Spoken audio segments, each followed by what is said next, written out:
All right, let's go. Welcome everyone to ThursdAI for June 11th. My name is Alex Volkov. I'm an AI evangelist with weights and biases from CoreWeave. And this week has been an insane week, a big model week. We finally got Mythos, and Apple presented some stuff at WWDC, and there's a whole bunch of stuff for us to talk about. So in order to help me talk about them, we have a few folks here. Let me add Peter and Wolfram to the stage. Hey guys, how you guys doing? Hi, Alex. Big model What a week. fabled week. Fabled week.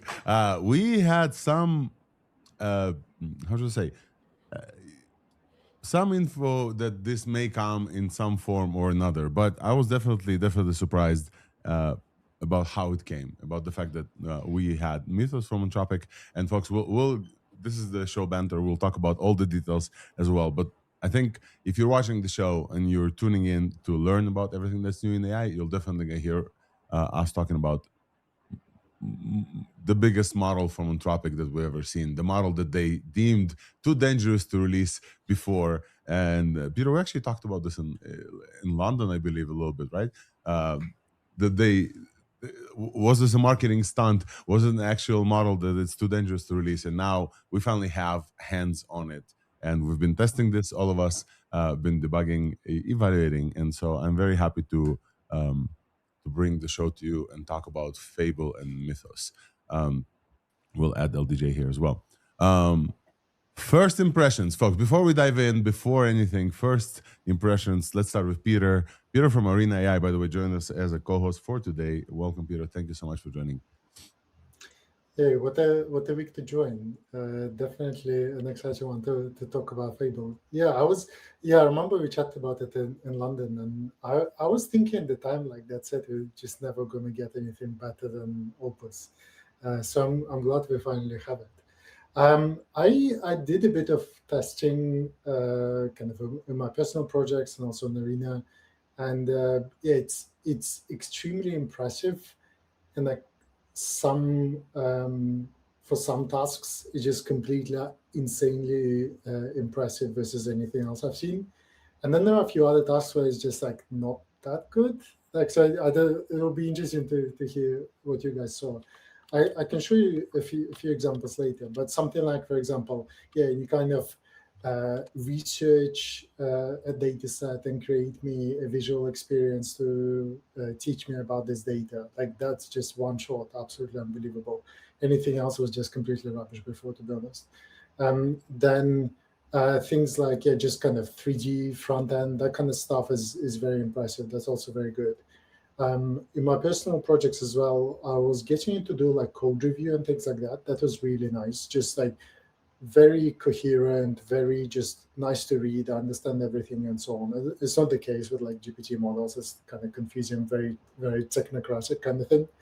But what I didn't particularly like it is I was trying to get it to do, for example, slides, do a bit of research about like AI market and put me together a presentation explaining it. Wolfram.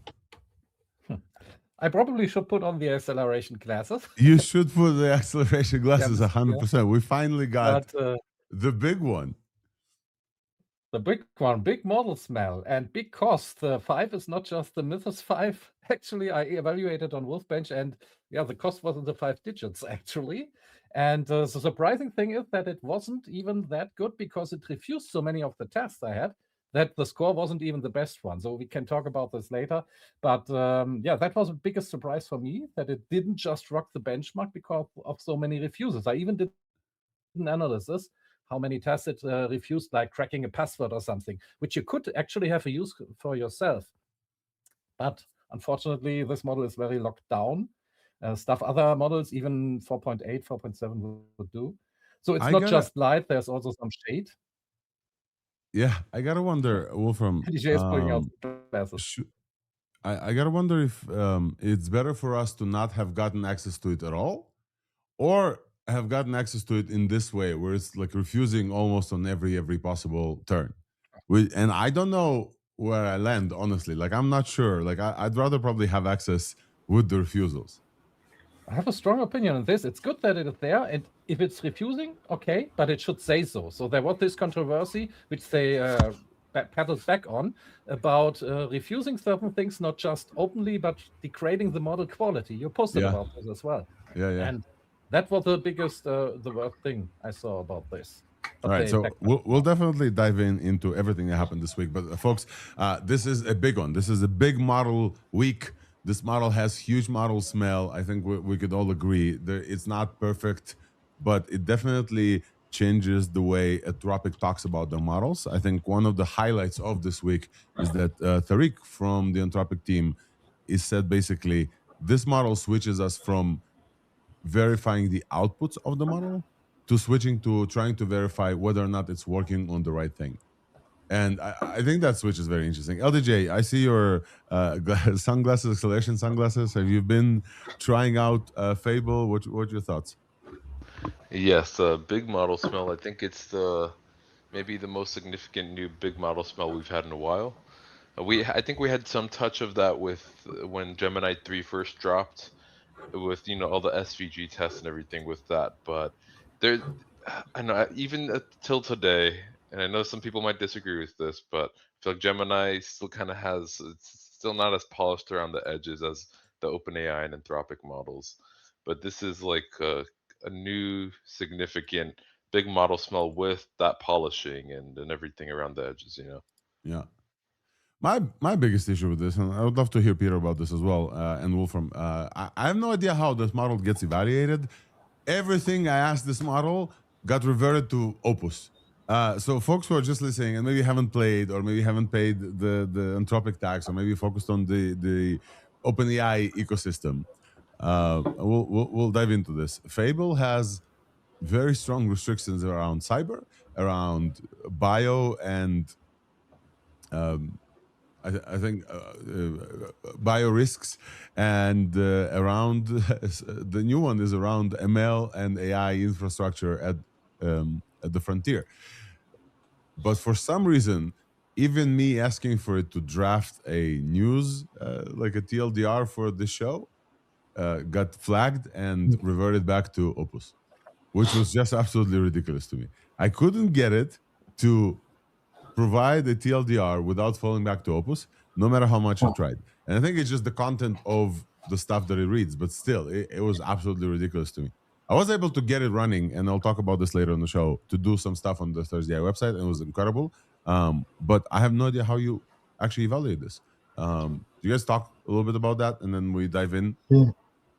Maybe I'll show you one thing that I did. Is I've got this bullshit benchmark, and it has a bunch of questions. I think this version has about 100 questions, and they all kind of make no sense kind of questions. They maybe take a finance term and put it together with a physics term or something like that, and then we see if the model kind of pushes back or accepts the premise that doesn't make sense. But the interesting thing you see here for Fable is this new gray bar I had to introduce, is that it outright refused. Not like said, oh, this question doesn't make sense, not just no response. It was blocked by their classifier. So a third of my questions did not make it, which is kind of crazy. And I think there was like I think if I remember correctly, there were like 20 physics questions and 18 got rejected. So yeah, you're right. It's not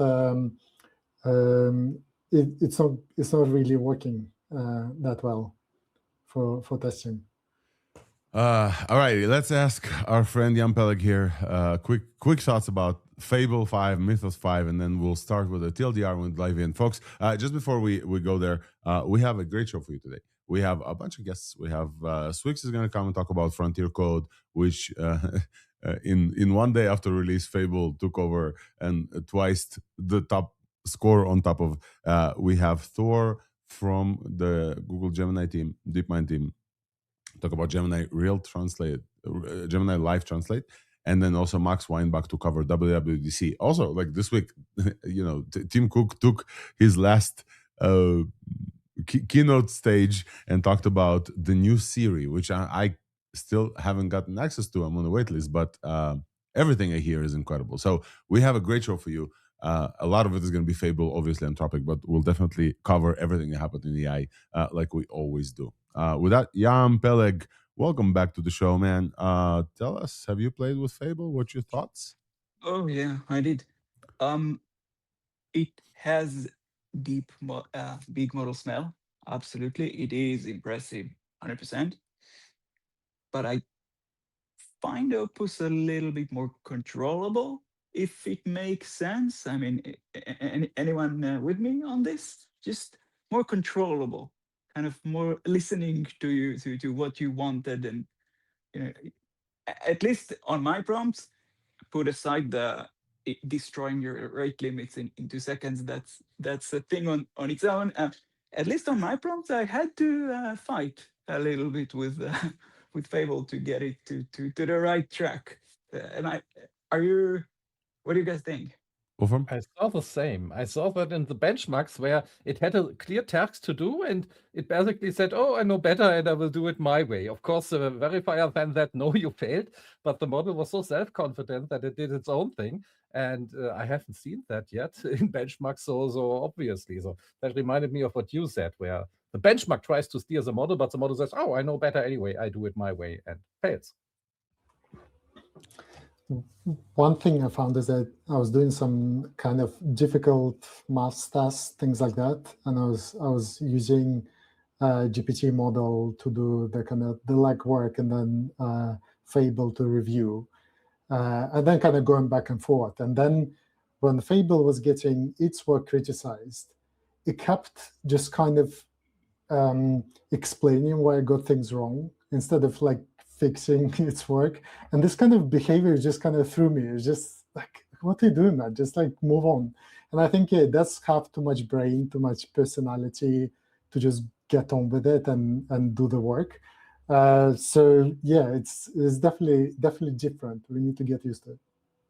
I think with every model that comes out, there's a period of adjustment that we need to try and play with it. The same happened with the move to GPT 5.5, and many people is like, oh, this is the better coding model, but the prompts that they had for Opus, for example, didn't quite work. They had to rearrange this. Many folks from Anthropic are talking about trusting the model more, giving it less kind of guidelines, and just letting it rip and being more nefarious, not nefarious, more, how should I say, general in the description, just letting it figure out stuff. More high level. Like if you give it too many details, like try to micromanage it, it's kind of not going to like it. It's going to try and do what you wanted, but in a different way. And many times there is a very good reason I'm withholding information. You can say withholding a little bit of information because I want to give a follow-up prompt later. So if you do it your way, it's not gonna be. But yeah, 100%, everything you're saying. Yeah. I will also say it's very important. We'll talk about this a little bit, and we'll go to the TLDR soon. Is that this week also both Peter Steinberger, who now works with OpenAI, and Boris Cherny, the guy who runs Cloud Code, both talked about the same concept, which is loops and loop engineering. And it feels like they kind of, this is weird for us to see from both competing labs. It's kind of the same concept coming out within an hour of each other. I don't know if you guys saw. And we definitely should mention this. Everybody started thinking about what is loops? And I just think it's incredible that how much the rest of the world is far, far, far away from kind of the bubble that we're in, because many people use those who use AI. Most of the world doesn't use AI yet, but those who do use AI use it as search and for free. And then there's the next tier of folks who are maybe using some more conversations down the line. And then there's a very small piece of the world that uses agentic stuff. And then Microsoft and Google and now Apple, we'll talk about Apple, are trying to push the agentic stuff on. And then now the meta moves into loops. And loops, I think, represents the proactive agent concept that we've been talking to you about for a while. Basically, things that run and act when they need to, and some things are happening automatically, and we wake up and stuff got fixed. With the switch to models like Fable, Mythos, and maybe the next one, the OpenAI will release to try to compete with that. I think that's going to be very important, so we'll cover this. Folks, it's time for TLDR. There's a bunch of show to cover. There's a lot of stuff that happened. Obviously, Fable Mythos is the biggest one. Anthropic finally released the model that they deemed too dangerous to release, and they safeguarded it to oblivion. But let's go to the TLDR. Let's try to run through everything that we have to talk on the show, and then we'll dive in actually Fable with evals and benchmarks and everything. Let's go to TLDR.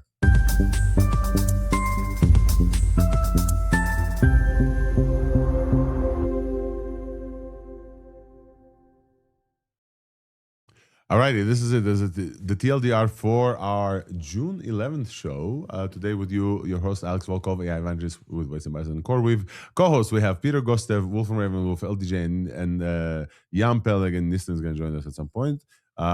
I want to highlight the guests that we're going to have very soon in like around 30 minutes.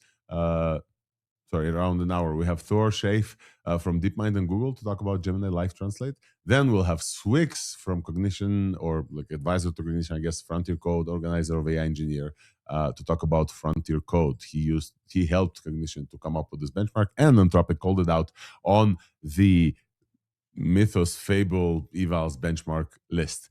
We also have Max Weinbach from Creative Strategies and a strategist there to talk about WWDC. He participated in the WWDC audience, and then he got access to the new Siri. And I can't wait to tell you all about this, because I'm very excited about this.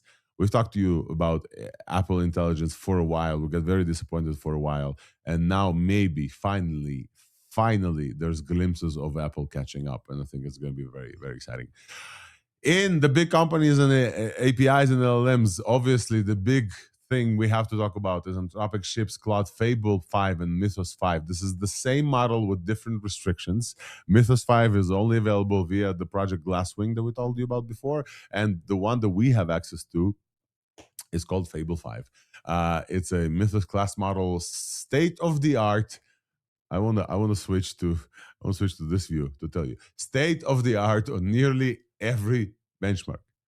It's been a while since we've seen a category changer like that. Fable 5 is state of the art on nearly every benchmark that we've saw, and then we tested it out on, that we saw it being tested on, and it's very expensive. It's $10 per 1 million output, $50 per 1 million output, and it's available in the API as well, and a bunch of refusals. There was a controversy for exactly 24 hours. I couldn't wait to tell you about this, and then Anthropic reversed course after a public outcry yesterday night. So we'll tell you about the controversy, but we're not going to go super deep into this. Apparently, for some parts of the queries, they claim like 0.3%. Fable would quietly degrade itself on purpose on Frontier AI dev task with no notification. This is just awful, and it's so awful that there was such a public outcry that Anthropic reversed course, something is very, very rare to see. Within around 24 hours, there was a community backlash. But still, the model refuses to answer prompts about cyber security, bio and defense, and now also Frontier AI training. It refuses way more than just that. And we'll tell you about this because even my attempts at writing this TLDR that you're reading right now, it refused and switched back to Opus, which was ridiculous. It's available for free. It's not free. It's available on the Pro and Max tier until June 22nd, and then it switches back to usage credits. It's going to be very, very expensive. So if you are on the Max or Pro tiers, use it now. We have also notes that Notebook LM goes agentic a little bit with multi-step reasoning and new output formats from Notebook LM. I want to mention this, and I actually wanted to wait for Nisten and maybe LDJ to help me cover this. SpaceX announced a AI-1 satellite, 150 kilowatt compute payload satellite with 70 meters wingspan. And this one comes just before the announcement of SpaceX IPO that goes live today for at least $135 per share. And many people are waiting to get in on that action. So like a very timely announcement, but AI satellites in space. Also very important to talk about, OpenAI posted a paper that they caught influence operations trying to use ChatGPT to fuel anti-data center and anti-tariff campaigns across the US social media. We've told you about our feelings that some of the recent conversations about anti-data center does not feel organic. And here's a confirmation from OpenAI, and we'll definitely at least have to mention this. They found concerted efforts from different groups to write and create campaigns to affect public thoughts on data center and tariffs, which is crazy, absolutely crazy. Folks, I'll pause here for the big companies and APIs. Anything else, anything huge that we're missing here for the big companies that we absolutely must mention in the TLDR section? Does it look like it? All right, let's move on. We're moving on to WWDC. This is the next thing that's very important to cover in the big companies. Apple had their annual WWDC conference, which is their developer conference, all about software, nothing about hardware. Apple finally came back to us 2 years after the famed Bella Ramsey, here is Siri doing a bunch of stuff, ads that they pulled from YouTube. And 2 years after they failed to deliver smart Siri, Apple rebuilt Siri from the ground up, this time trusting Gemini, I guess Google for their models. We're going to chat with Max Weinbach, an analyst who was at WWDC, and go in depth in there. Siri was built from the ground up with AI. It's a standalone app now. It has a persistent history. You can send chats, you can send images to it. It's personal on-screen context, I think, is very important. And with Wolfram, we'll chat about there's no EU launch for Siri at launch. They partner with Gemini. 4 of the 5 Apple Foundation models are Apple, and some of them is Apple Pro Server is on Google, on NVIDIA GPUs on Google Cloud, which is very interesting. And we'll talk with Max Weinbach about the architecture breakdown. Apple Intents is the way to get Siri to think about those stuff, and I think it's very important that many apps will start switching to App Intents. We've waited 2 years for this to happen, and we haven't seen this. So this is, I think, a big news. I think it's bigger than most people realized. The conference itself was kind of boring, but I think it's very big news. On AI coding and agents, we're going to talk about what loops are and why is everybody talking about them. Lance Martin from Anthropic break down the agentic paradigm that Boris Cherny and Peter Steinberger from OpenAI both talked about. Obviously, these companies are interested in selling you tokens, and loops is a way to even make sure that they sell you even more tokens. But with models like Fable, I think it's very important to switch the paradigm from, hey, I'm giving you a task, I'm babysitting you, to, hey, the task will come, a Jira ticket will show up, a PR comment will show up, and then you have to set up your agent to just run proactive. And I think loops engineering is the next thing that everybody's talking about, and we will mention here on the show as well. Then Frontier Code from Cognition is the latest new benchmark that people talk about in terms of code. They talk about how SWE-bench is unmergeable slop. Swyx said this, and mergeability graded eval from the top IOI medalist at Cognition, and we're going to talk with Swyx about Frontier Code as well, which Fable 5 immediately took the top spot on within 24 hours of the release. We also mentioned AI Engineer World's Fair that's coming in almost 3 weeks. And yours truly is going to speak there. Weights and Biases and CoreWeave will sponsor that event. It's in Moscone West. And also Kimi released Kimi Work. Local agents are running with Kimi Code. And I think, Wolfram, you added this, or this is from last week. OpenAI Sites is now in Codex. You can host sites with auth and DBs straight from Codex, I think. I think that this is it for agentic engineering corner. Let's talk about open source. Wolfram, you want to run through this TLDR briefly? Have you have a chance to take a look at some of these stuff, just as the TLDR topics? Yeah, sure. Let's go through them. So, do I actually have it open? I will just look at your screen. So Diffusion Gemma, that is the diffusion model. It's not generating token after token. It's generating a whole block, and like the diffusion image model. So this is a new way and very fast. So about 1,000 tokens per second on one H100. It's Apache license, so it's nice to see Google advancing stuff. I'm not sure if you have it in the notes. I sent it as well. There's also a new Gemma version that is quantization aware fine-tuned, basically, which quantizes better and is better for local use. So also another news item. from Gemma. They're very active with the local stuff. Very great. Yeah. Cohere's North Mini Code is the first coding model from Cohere, open coding model. 30B active, 3 billion, 30B total, 3 billion active Apache 2 licensed model. So as always, applause for releasing open source stuff. Cohere has reawakened basically. So they recently released their latest command model and now also a coding model, a small one. Xiaomi MiMo V2.5 Pro Ultra Speed is also a super fast model. That seems to be a new norm where we get so many fast models. Great for agentic use, of course. 1,000+ tokens on the 1 trillion MOE model. And another one, Macaron V1 Preview, is also a big one, 749 billion parameters. Mixture of LoRa personal agent model, MIT license, so fully open source as well. And OpenAINF goes community owned. That is, I don't have the news on this one. So that's right. You have the news on this one. In this week's Buzz from Weights and Biases, Wolfram, you finally were able to run. This is predating what you were able to run. Fable on WolfBench, and you'll give us some updates about this, right?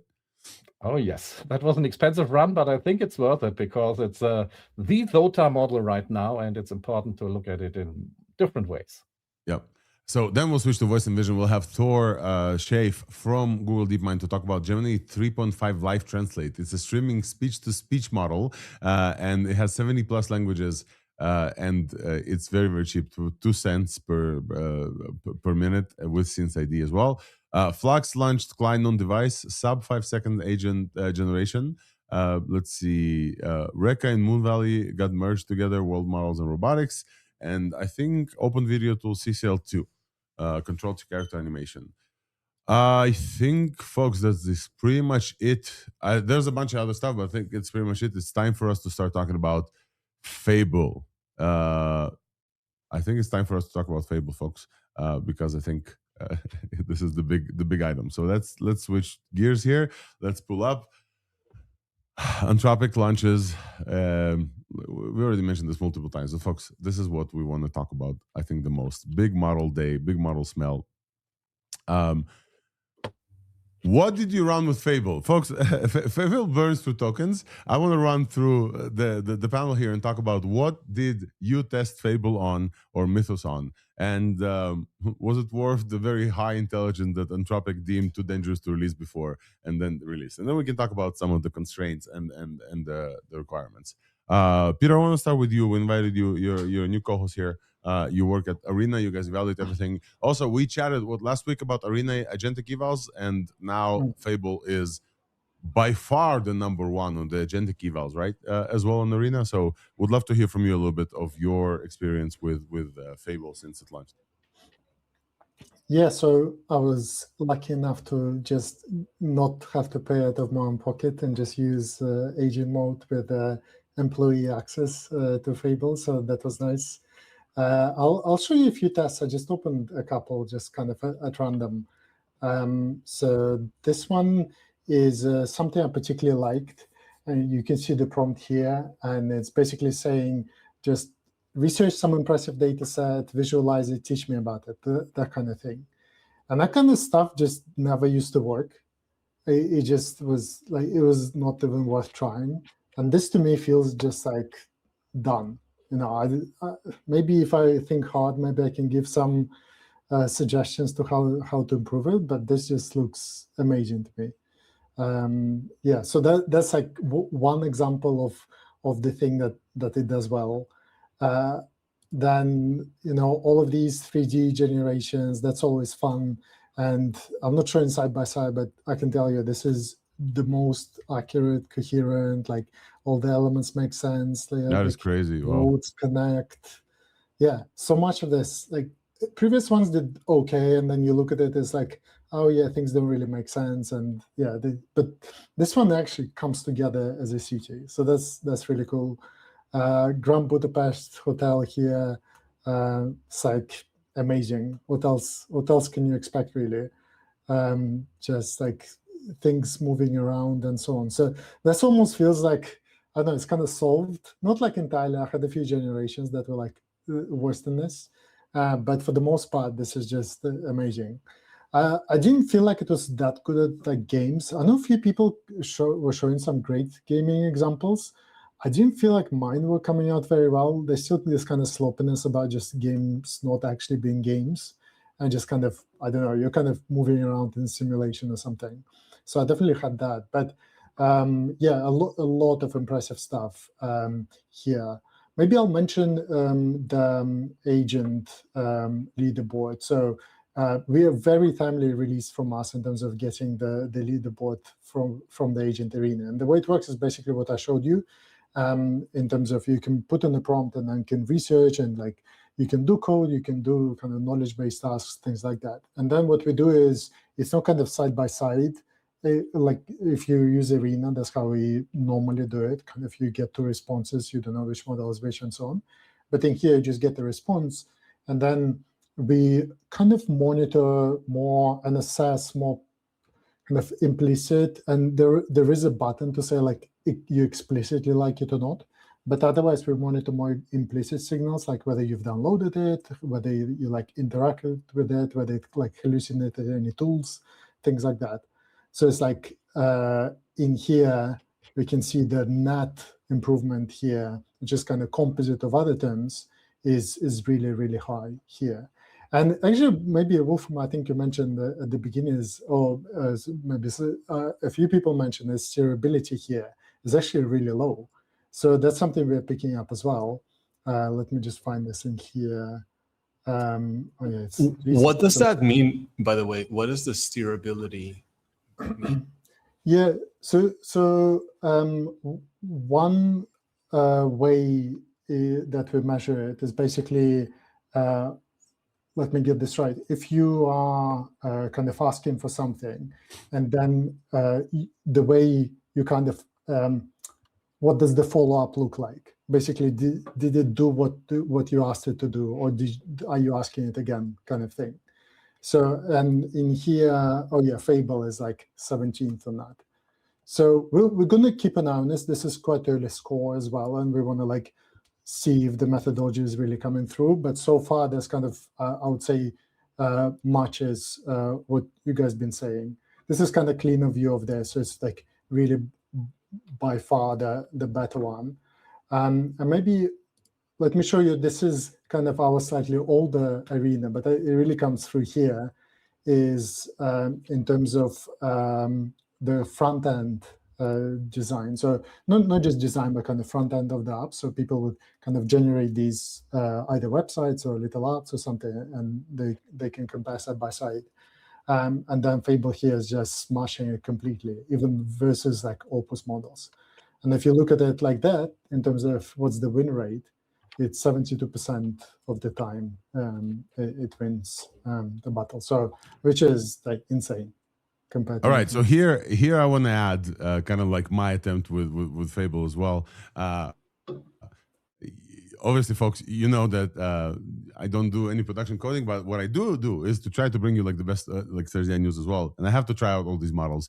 What I tried Fable on is a very long task, and I'm like very excited about this as well. Peter, one of the stuff that Arena maybe doesn't test fully is long horizon task. You're just getting to there with the agents, right? But I think what folks are focusing on this model and they're saying about this model is that it's really good at those like very, very long, handle it out, like do agentic stuff, task on your own. And I tried one such task, and I want to show you because I think it was just incredible. So what I asked out of Fable, and luckily this didn't fail, is go to the ThursdAI website where we have a wealth of knowledge, right? We've been covering all the releases, all the news for the past 3.5 years. And try to extract some knowledge out of it. And I didn't give it too many instructions. Here's what it did. After an hour and a half of running agentically, Fable extracted all of the releases we ever talked about and put them in a timeline. Folks, I want you to like look at this because like this is a wealth of knowledge we have here on the show. We cover everything in the TLDR. Here's a timeline of AI releases based on month. If you scroll down, it's based on company as well. So you can see we talked about OpenAI a lot, and Google DeepMind and Anthropic are the 3 top ones, and Alibaba Quen. And then by topic, it categorized over 165 episodes and extracted all the releases. And when you go into a timeline, let's say what was in May, you can see this beautiful UI. It added the model kind of like company logos here. It added a category for this is a new model. This is, it added links to the sources. This is just absolutely incredible. The amount of information Fable had to chew through to get here is, I think I burned around 50 million tokens for this. It just had to read all of the information, process it, write a little bit of a description, and then you can go from here to the actual company and see. We talked about OpenBAB in February, and then before we talked about it in May. If we go to, let's say, Microsoft, let's see what we talked about Microsoft. MAI Thinking, MAI Code, MAI Image 2.5 as well. In April, we talked about Delegate and MAI Transcribe. I was absolutely, let me state this fully. I was absolutely blown away by the result. It wasn't entirely one shot. I had to ask it for like this one thing to maybe collect some things, but it was an incredible thing that it did and extracted the wealth of knowledge. It ran for over an hour and a half. It read all of the things. Now, the way that I did this is with a dynamic workflow in Cloud Code. We told you about the dynamic workflows. As far as everybody from Anthropic, as I understand, they recommend, if you have the money for it, using dynamic workflows in Cloud Code for Fable. Fable is really good at orchestrating sub-agents to do its task as well. And then in terms of web designs, first of all, this all looks great. And then in terms of web design, I asked Fable to design an episode for itself, right? So if you go to a regular kind of ThursdAI episode, we have a very standard thing that Opus came up with. We have the episode overview, we have the show notes here and transcript, and then we have a player. This is a very standard kind of like episode, how it looks on the ThursdAI episode with the guests. I asked Fable to design its own episode for today. So here it is. I want to show you this is like, it designed 3 different versions and then joined them into one. So this is Cloud Fable and Mythos 5. It added a toggle here for Mythos and Fable because Mythos and Fable are the same model, but Mythos is unrestricted view. It added kind of like a bunch of information here. So Mythos, Fable is 59 on Humanities Last Exam with no tools. It jumps it from 8% to 88% in Firefox exploits. Obviously, we told you about how strongly cybersecurity this model is. It added Peter and Wolfram and Nisten. We need to add Yam and LDJ here as well. And added our guests here, as you can see. And then we have beautiful, this is like the level of web design, Peter, that you're talking about. We have this like beautiful on this episode stuff here with the breakdowns. Here we have the Anthropic kind of breakdown as well. Let's see what else we have. For some reason, we have this like beautiful card that looks like a system card because I read the system card for Fable. Key numbers we have here, 80% on SWE-bench Pro, 29% of Frontier Code Diamond. They claim that only 0.3% are silently degraded. We will talk about the silently degraded stuff. I would absolutely agree that this is by far the best model that I've seen on web design. This does not look like the regular web design. It did 3 automations, and I'm very, very excited about this. Folks, you can check it out by yourself on the ThursdAI website, which is now new, has the timeline and the self Fable 5 designed page. Alrighty, who else? What else did you run? Nisten, you ran the Mars escape thing. I would love to see our folks also who follow the show know that every model that drops, we run Nisten's escape Mount Olympus Mons from Mars. Do you have an example for us? Hey, muted Nisten. Oh, You're muted. We can't hear you. Yeah. Double muted. Double muted. Yeah. By far the best one. It even started calculating like if you can, how many solar panels and stuff you can put on Mars. It put. Oh wait, you're not showing us. Let's put up. There we go. Yeah, let's go. You're showing now. It was. Yeah. You can even calculate how many. I was even able to build stuff like. Let's just go to I don't know, low Earth orbit, and then and then we launch, and then it built the whole planet like as an actual planet, and it made it like a game where you can have autopilot and control it overall, and you can change this to cargo or other type of stuff, and there's sound effects too. So just to add to this, Nisten, what you're showing is not like, hey, build a 3D. Oh, what? It's climbing and going down. What was that? It became a roller coaster. All right, it's not perfect. Yeah. But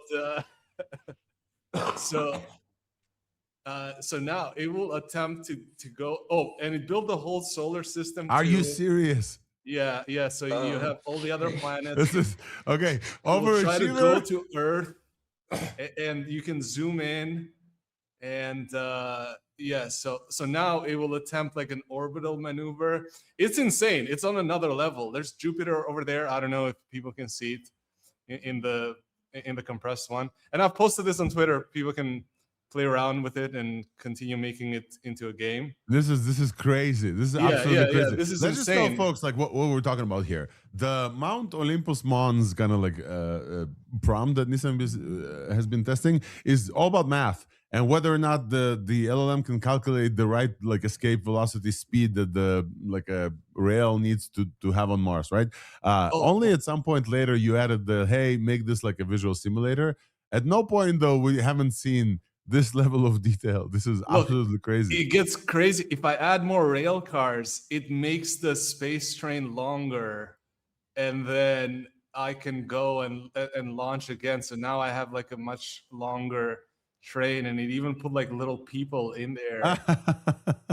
This is just on another level. Oh, and you can speed up time and slow it down too. Yeah, it's completely different level from anything else. I love how it goes under the mountain. It probably like decided that it needs to build a yeah, you got to tunnel through a tunnel, through some of it, and then it will try to do different orbits and stuff. Oh, and then you can even fire up the rocket, or yeah.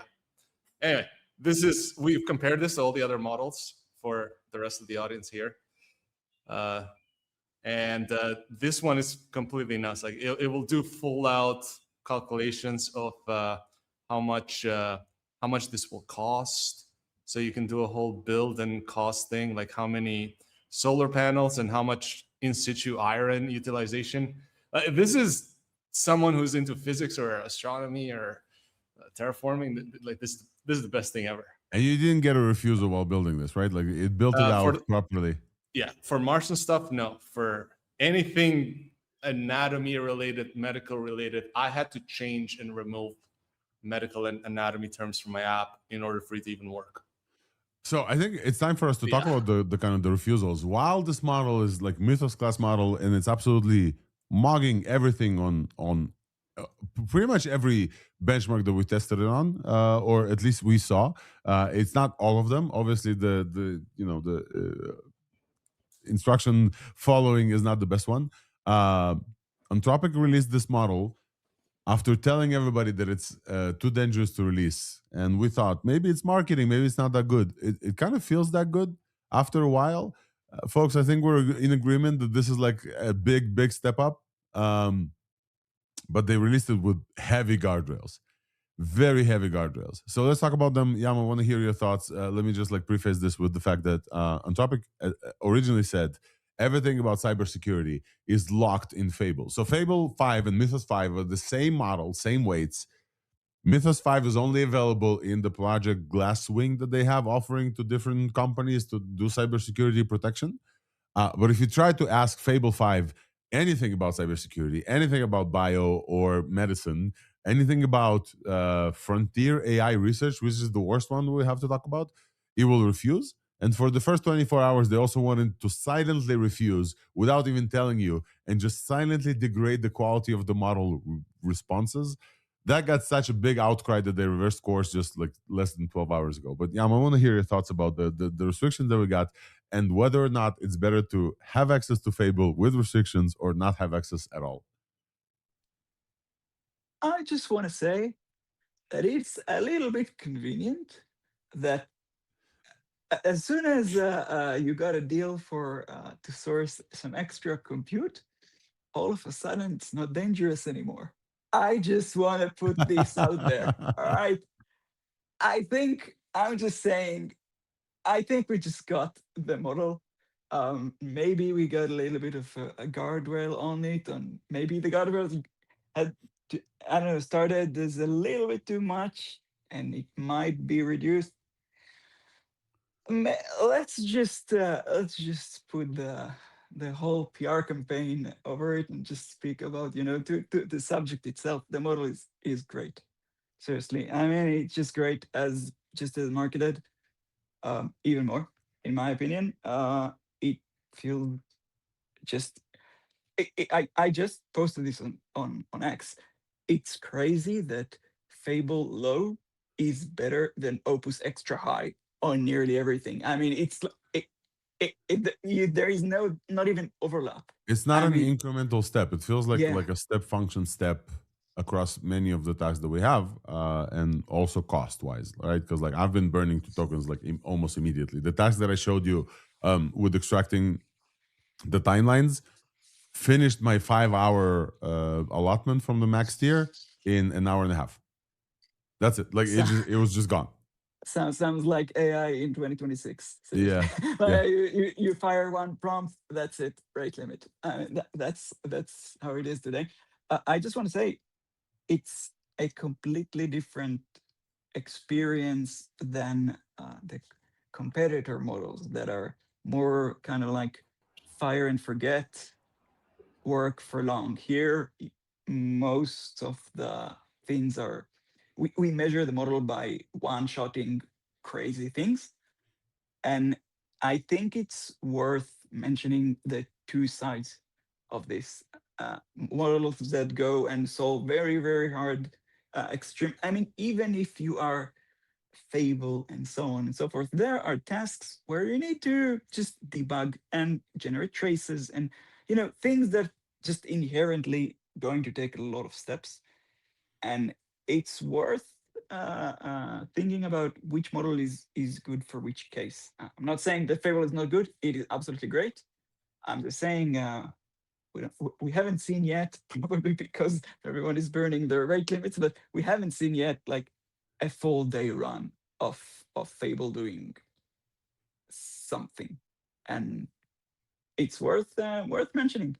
So reporting happened where like folks got access to obviously Mythos before via Glasswing, but also to Fable as well. Stripe ported a nearly 1 million line code base into a different language by running for like 24 hours with Fable and multiple agents. We've seen reports of this as well. I don't know if we have like here, but folks are doing big refactorings, and Fable just like eats them.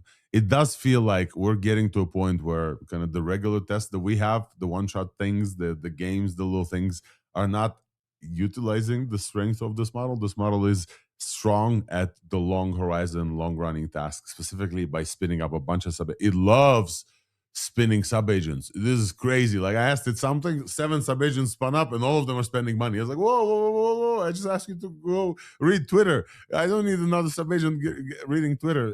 It definitely is trained for this next like loop engineering type thing as well. LDJ, you had comments as well. I want to hear from you about kind of the comments that you see specifically around frontier AI research. Folks, let's talk about this. Anthropic felt like for a second they're pulling up the ladder behind them. Let's talk about like what this means for the open source community. Many people, especially Will Brown from like Prime Intelligence, talked about the fact that like they cannot trust these models as tools anymore because suddenly this model will fake responses. I really want to like open this up on ThursdAI. Yeah, I feel like it is unfortunate for sure that we're not able to use it for such things, and it'll downgrade to Opus or just not even tell us when it's going to downgrade its behavior essentially. But it's something you were saying earlier on the show about, hey, would we rather have the model with these guardrails or not have the model at all, just like was the case for most of the past 3 months when we knew Mythos existed and we didn't have access. I think I would prefer to have just limited access as opposed to no access at all. And I know I feel like most people would truly choose that, or what I just said, they would choose that as well when it really comes down to it. But I feel like a lot of people are acting almost the opposite, like as if they rather go back to how it was a month ago, you know? Yeah, definitely true. Nisten, your thoughts about the restricting the AI frontier? We barely mentioned this, but I think last week Anthropic released a blog post about recursive, RSI, recursive engineering, and whether or not the model that builds itself is here. And Anthropic basically said, hey, if it was possible to pause without other companies charging ahead, we essentially pause right now. And so Anthropic now releases a model that is a step function higher. I remember just a few moments on ThursdAI that we've covered the model of such a step function. Like all our faces are now like super, not super exciting, maybe because it didn't drop just now on the show, but it is an insane model. It does things.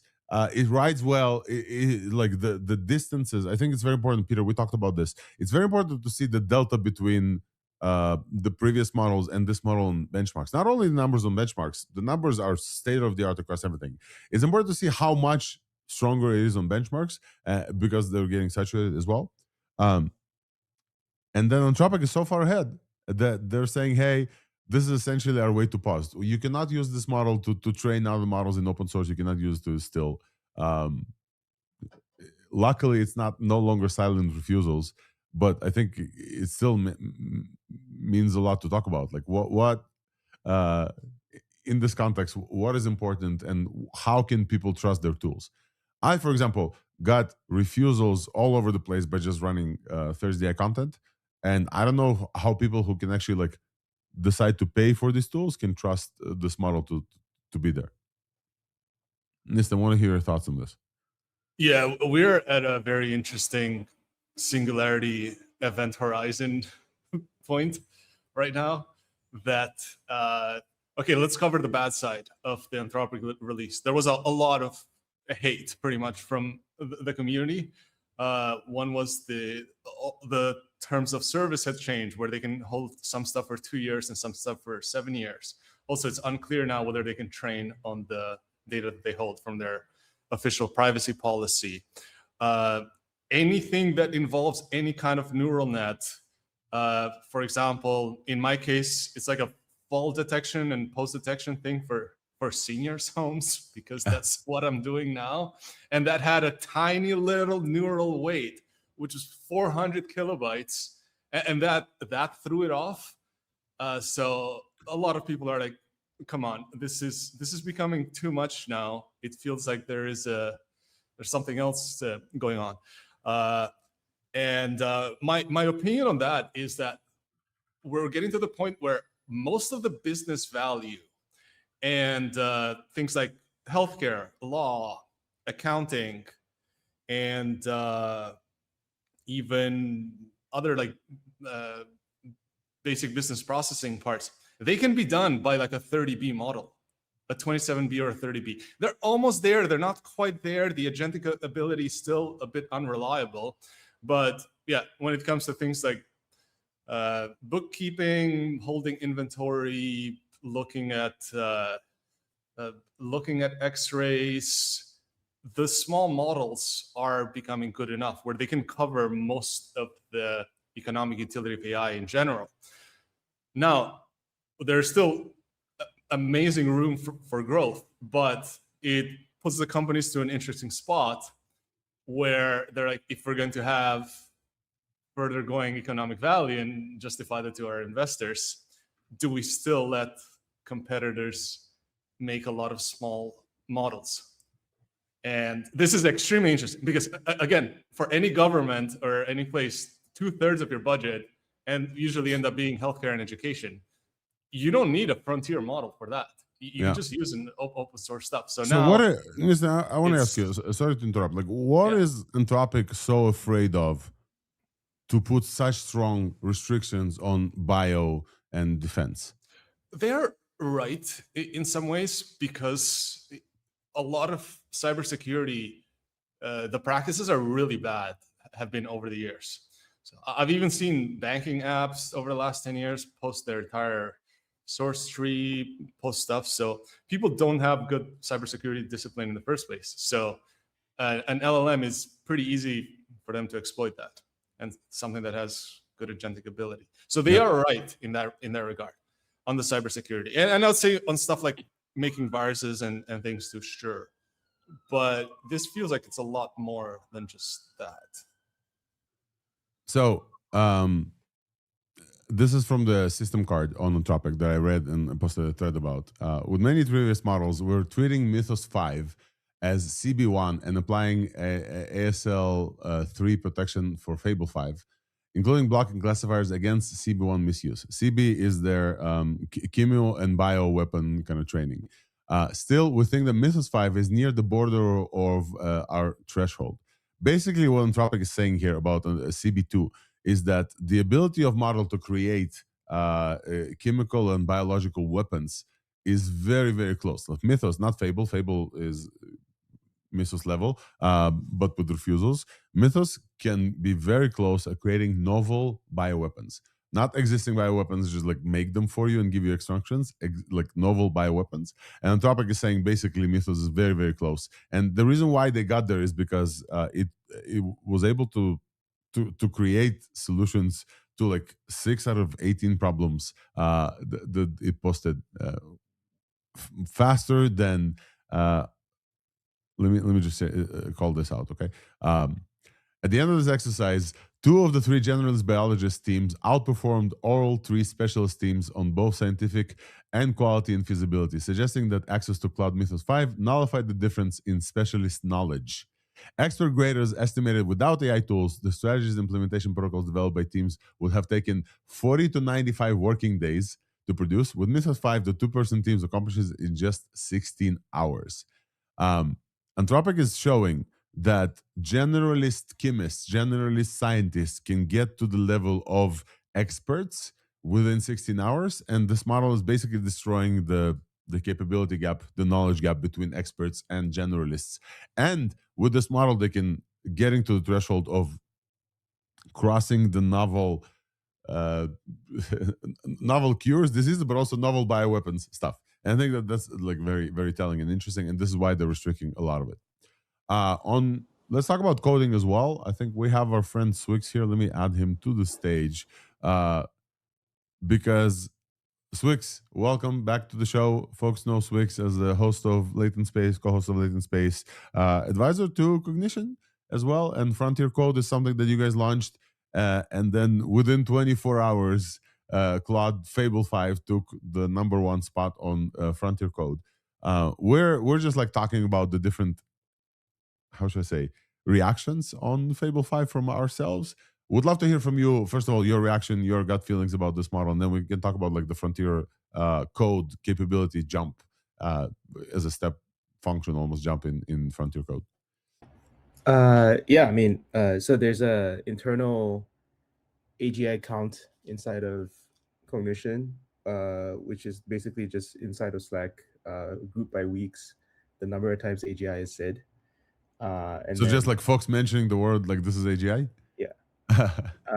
And so like the Mythos count was like the highest it was ever been, you know, and I think during the testing period it's like really interesting to see because for a while there was some testing and then they took it out for Glasswing, and then people were actually sad to lose the model, which I think is like the biggest sign of like you know, every time you have a new frontier model, you start to rely on it a lot, and then once you if it's ever gone, like you miss it, and you like your programming skills atrophy and all those things. And so I think it's really interesting from that point of view. It is ridiculous. Let me just pause here for just a second because I felt this yesterday.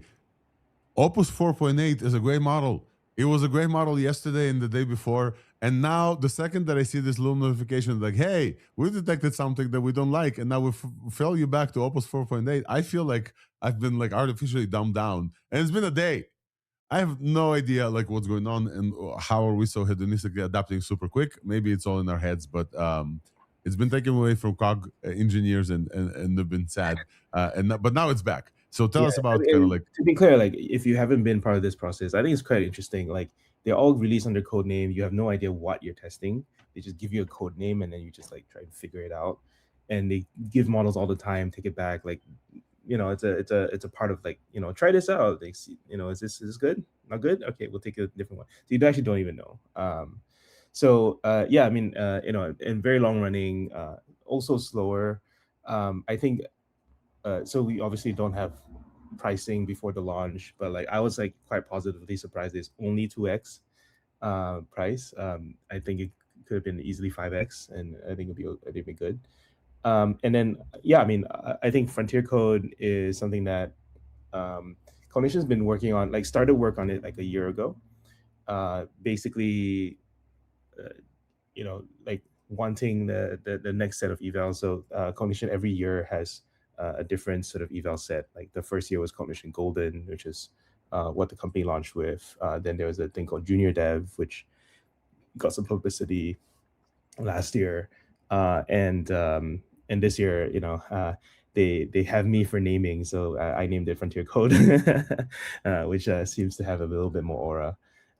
And it's just working on really hard problems, you know, going up to dozens of hours of real human work per task. And then on top of that, getting the maintainers to also label and study the trajectories of coding agents and evaluate and add more rubrics. So I think the sort of main headline is like you want quality in the tasks, because a lot of solutions to tasks are just hacky solutions that pass the test, but you would actually never merge it. I think there was a small call out that you did for SWE-bench verified, I believe, or even I feel bad because like they're actually like John and Carlos are like quite friendly with me, and so I feel bad like always dumping on them, but like they're kind of the punching bag right now. Yeah, but can you tell us on air like what frontier math does that SWE-bench kind of didn't do or didn't quite do? Frontier Math is the Epoch AI one, which obviously we use that as inspiration for the name for Frontier Code.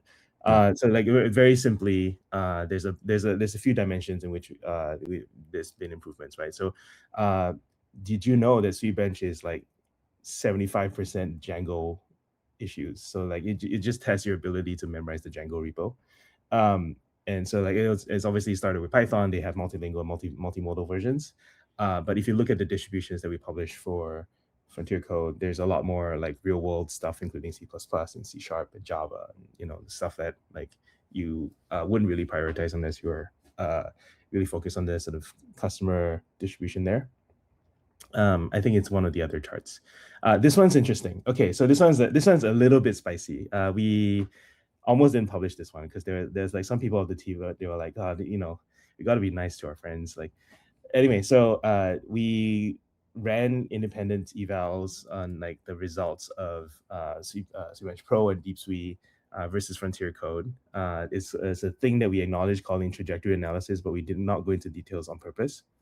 But we think that a lot of the solutions are false positives in that they pass, but they're not actually like mergeable or like legitimate. And so like I think it's a lot of like, and we published some examples of those trajectories below in the blog post. But you really have to just look at the data. And we had you know, Cog employees like just do like a trajectory reading party, which is kind of fun. Can you pause here? Sorry to interrupt. Can you pause and tell folks who are listening what the hell is a trajectory reading party and why Cog employees reading transcripts actually helps this eval be better? It's not the official name. It's just like it's very comical. I'm picturing the guy Dennis, one of the researchers, just staring at me, going like these trajectories suck. So basically just eyeball them and like look for unusual things and like reward hacky things that you would normally not accept, right? Like I think that a lot of the times a slop benchmark would just kind of like look at the start and the end, and you know, if it passes the end, like it's great, but like you also want to see like the process and the sort of quality of the reasoning. I think that's I mean, there's simple ways to translate what you see in the trajectories to rubrics that you can grade on the end result. So are you touching the right files? Are you touching files all across the code base that you have no business doing? That's a very simple one. But also, are you writing like reasonable tests? Are you following like styling and linting guidelines and all these things? So I think those are some of the ones I can point to. But really, I do think like everyone should do this. Everyone who builds an agent, everyone who builds an eval, you should just read trajectories. And I interviewed the Endon Labs guys, the guys who do vending bench. Vending bench, yeah. And they just use Slack. They read through the trajectories and they find interesting stories that like are more about the behavior and the character and the personality of the models, which is going to come through in qualitative ways that we haven't quantified yet. And so I think a lot of the process of making frontier evals is looking for things that are not yet quantified and trying to quantify them. I got it. Okay, so let's talk about. Is there a way for anyone else to run this, or people that are not yet? Not yet. We didn't get it ready for publishing in time. I don't know if that's we don't have an internal policy on what we're going to publish because we haven't agreed on it. I'm pushing to open source Frontier Code main, not Diamond, because I believe that people should be able to run it on their own stuff. I have feelers out to third-party eval platforms that would run it independently for us, and then obviously Anthropic had it. Can you first of all, congrats on the success? Like the new benchmark just launched, and then Anthropic added this to the release notes of Fable 5. Could you tell us a little bit different? What's the main one? What's the diamond one? What is the difference? And why create kind of two benchmarks?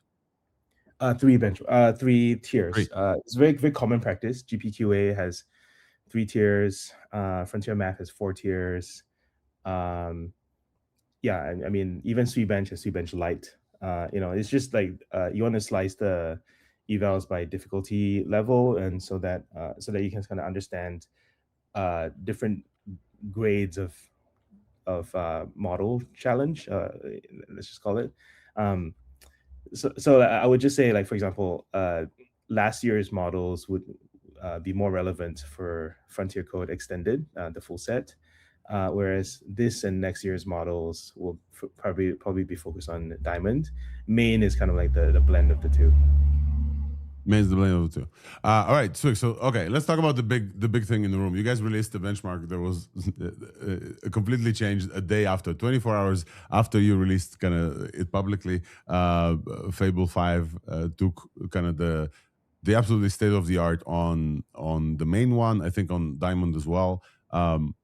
Talk to us about whether or not this was surprising. Talk to us about, like, did you guys know, collaborate? Some folks are saying potentially, how are you adding this benchmark that was just released 24 hours in your releases? Kill them. No, there's no. I wish there was payment. No, this is started work on this a year ago. I joined the team about 6 months ago, and then I just happened to line up, and we did give Anthropic the evals ahead of time, as in like this weekend, not like not like please train on our evals. No, like so I think that is all, like, I mean, like, as you might expect. So I don't know if I'm answering your question precisely. I know you have to jump to Thor. Yeah, no, like we have some time. I do wanna talk to you about the public outcry on Fable as well. So folks know. Okay. Yeah. So yeah, obviously we had no idea on, like, the usage restriction type stuff. Yeah. I think it's very interesting. It is they're right under capitalism, right? Like, it is your IP. Yeah. You get to decide what to do with it. You get to decide what license you put on it, and people can opt in or opt out. And if you don't like it, nationalized labs, right? Like, I said this for like many years of, like, you get the wins of private funding, doing this in a place, in a hyper capitalist place that like no other country has. But you also get the downside of like, yes, the organizations are power seeking, and they will have their judgments as to what is safe and what is not safe, and you will have to abide by it because there's no other higher authority here, at least not yet. But I think it's all well and good. I do think that like I feel like the outcry. I'm kind of leaning on Anthropic side. Like I feel like the outcry. Ooh, hot take from Swyx. I feel like the outcry from the open people, like obviously like Jeremy Howard and who like Fei Li, they all chimed in, and I'm like, oh, guys, like come on, it's not that deep. Like all this will be public in Chinese models in like 1 to 2 years. Like it's not that deep, guys. I specifically want to focus on the question on having a model as a tool that you can trust that suddenly can degrade its performance, and whether or not Frontier Code experience that as well. Right? Yeah, 100%. We talked about this in the beginning, but that's kind of like a fairly new reversal. But I want to ask about like, and we have 3 folks here who are doing evals. Like Wolfram is doing WolfBench, Swyx now with Frontier Code, obviously doing a bunch of other stuff, but you know, you're in the hat of Frontier Code here on the show for at least today. Peter from Arena. Frontier Conference, which has Frontier Code. Yes, we'll talk about AI engineering in just a second. I really do want to talk about this. But for a model that is supposed to be kind of like a tool to help things, degrading performance probably was not the right kind of choice. It looks like the reverse course, but you think the outcry help, or like how did they decide to reverse course? In your opinion, do you think they also watch Twitter? I saw Dario Amode post finally about like he doesn't follow anyone, but he does post apparently. Do you think the public outcry helped? I mean, look, they care about their about their image and presence and all those things, and I think what they reverse course on wasn't that big anyway, and it's just like making a silent thing not silent. And it wasn't that silent in the first place. Like you were explicitly opted out to Opus anyway, right? Like so, I don't think it's like that big of a deal. It was worse than this, dude. It was based on their system card that I read. They would degrade the model answers without telling you. Like the model would be dumbing down. People said they changed hyperparameters for the like model tuning. It would not like refuse to do it. It would just like do the thing dumber. And yeah, well, so that was bad. Call bad UX, obviously, and they fixed it. Great, but like at the same time, like I do think like it is a sign of like how they believe. I think it's consistent with past actions and how they believe like they want to be careful about models and distillation. Because they don't want to enable Chinese competitors and maybe US competitors. And I think that's perfectly fair. Like, I mean, outside of AI, lots of companies do that for competitors, including like, Uber famously had like this blackball program where they were sort of like geofence competitors. it's like really funny. Like, like this is nothing compared to like really old school Silicon Valley lore of competition. Like, this. So yeah, I mean, it is like not ideal, and Anthropic has done things like pull model access without notice on potential competitors, right? But is their right? It's absolutely their right, and I'll defend their right. Yeah, is it right under capitalism? Question is whether or not they broke trust enough for people to completely not use them, or we asked this question in the beginning of the show: would you rather have access to Mythos 5 with the restrictions of Fable, or not have access at all? It feels like all of us are in agreement that would like to have access. You get Pliny the Elder to go jailbreak the thing, right? And then you have full access to real Mythos or something. Yeah. There's a magic sequence of tokens that you can feed in that will undo the restrictions. But I'm curious, what do you guys think? Is this it now? Is Anthropic not going to have any models that you can just use? Are they going to carry on with like Opus line? Because like 2 years later, what's the model going to be like?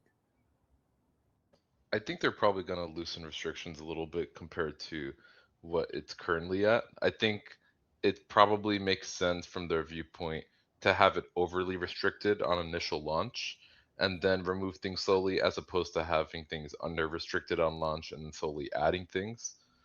So yeah, I think that's where things are probably going to be headed. But also, I'm really curious how things would look like for private partnerships where what if there's alignment researchers or MechInterp researchers at Google and OpenAI? They're like, hey, we think we could use Fable to help us with automated alignment research. Like, will Anthropic be like, hey, yeah, we care about safety. We want to help you guys out. We'll give you that access. Or we'll be like, no, we're not even going to allow you to use the model to do that stuff. I So think I that think gets interesting. I agree, LDJ. I think the restrictions for the public, for us, for API developers, they will go down. I think that it's important to remember that Mythos 5 is available with the project Glasswing to many of these companies. Many of these companies use Mythos. I have been using Mythos. Firefox, famously, like obviously Google, and they CrowdStrike, the one that like is running on every employee computer, including mine, to protect me supposedly. Like all of these companies have access via Glasswing, and that's like Mythos unrestricted for protection purposes. I think do we have still Swyx or Swyx froze? We have Swyx still. Yeah, Swyx, before we drop and kind of continue chatting, I do want to mention that also, hey, this is not your first time on the pod.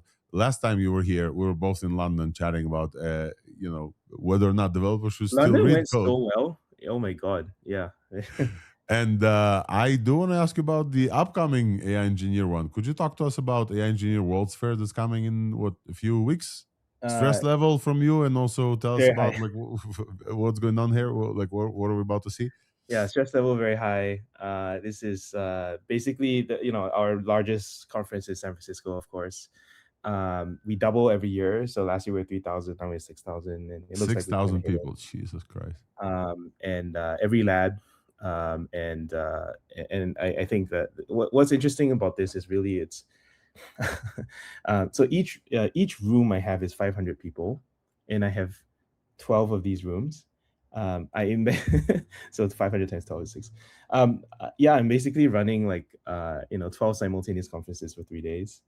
It feels it's a lot. I don't know what to Yeah. we're staffed up, and like fortunately the sponsors CoreWeave have been really kind to support us, but still like defining what is like people what people should look forward to, adding the founder track, adding the data buyer track, which you see there, adding verticals like healthcare. These are things where like I am basically nudging the industry towards like you should pay attention to these things, right? We have a forward deployed engineering track for the first time. We split normally we have like a single GPU's track. We split that into pre-train, post-train, and inference separately across the 3 days. New memory learning, continual learning track, auto research track. Basically, as a content curator, or as like I create this platform for other people to show their work. And I think like I am very aggressive in pushing like what is the agenda for the year, and hopefully this is it. Yeah. So I think the very interesting part about like AI Engineer is that it started with a subset of folks who realized that without AI engineering is not a thing anymore, and now every engineer is an AI engineer. Like I think there's not a lot of people who don't use agentic tooling anymore. So now it's very interesting to see how the program evolved, and I think what folks should notice, and maybe they omit noticing, is the tracks that you choose, and also the coverage and kind of the vibes from the hallway track that we try to cover on ThursdAI, and we and folks on Twitter obviously are like covering as well. I can give you some alpha on like things that didn't work. So I had an AI product management track. So the idea was like start with engineer and then go to all the adjacent ones. Yeah. So we went from engineer to researcher, engineer to product. Products, I've killed product track this year. I tried to kill voice, and I brought back voice. There's too many good voice speakers. Yeah. Which I know Alex will like because he's a voice guy. Oh, 100%. And I think there's an amazing segue to add Thor Shafe from Google DeepMind to talk Thor about. has a workshop. I gave him a big ass workshop. Yeah, I mean, there's lots of honestly, Gemini has been doing a lot of good voice stuff. I saw the translate thing that you guys shipped yesterday, 2 days ago, and it YOLO'd it into the website. Then I realized it's only translate. It doesn't respond. Like it only translates what you say, which is like not super helpful for me. But yeah, like, I'm having fun like in incorporating all these things, and then there's many things I wish I could add but I didn't. So for example, AI in legal, AI in education.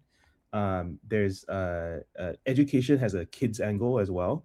So I don't have kids, but you know, I think a lot of us are parents, and a lot of us are aspiring parents.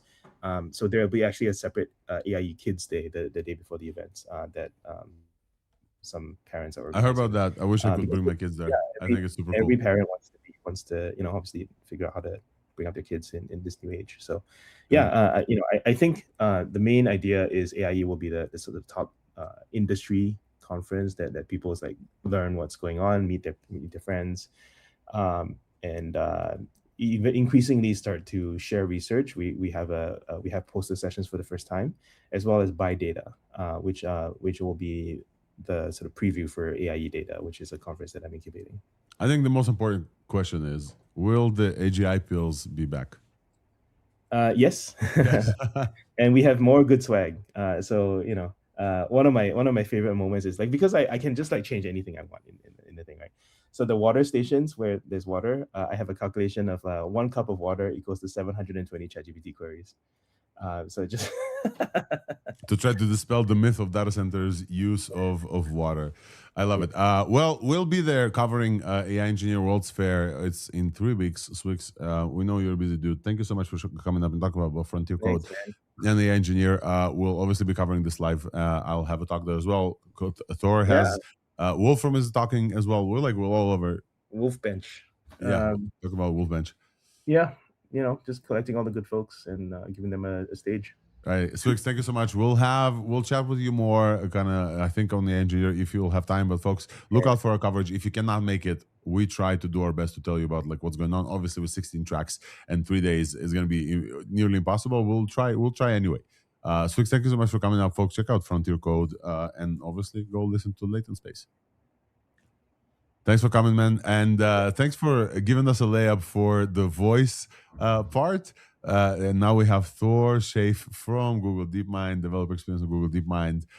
Thor, you guys also released something, and I really wanted to bring you on and talk about this, and maybe a demo. So, as Swyx mentioned, it's very important to me. Voice and stuff is very important to me.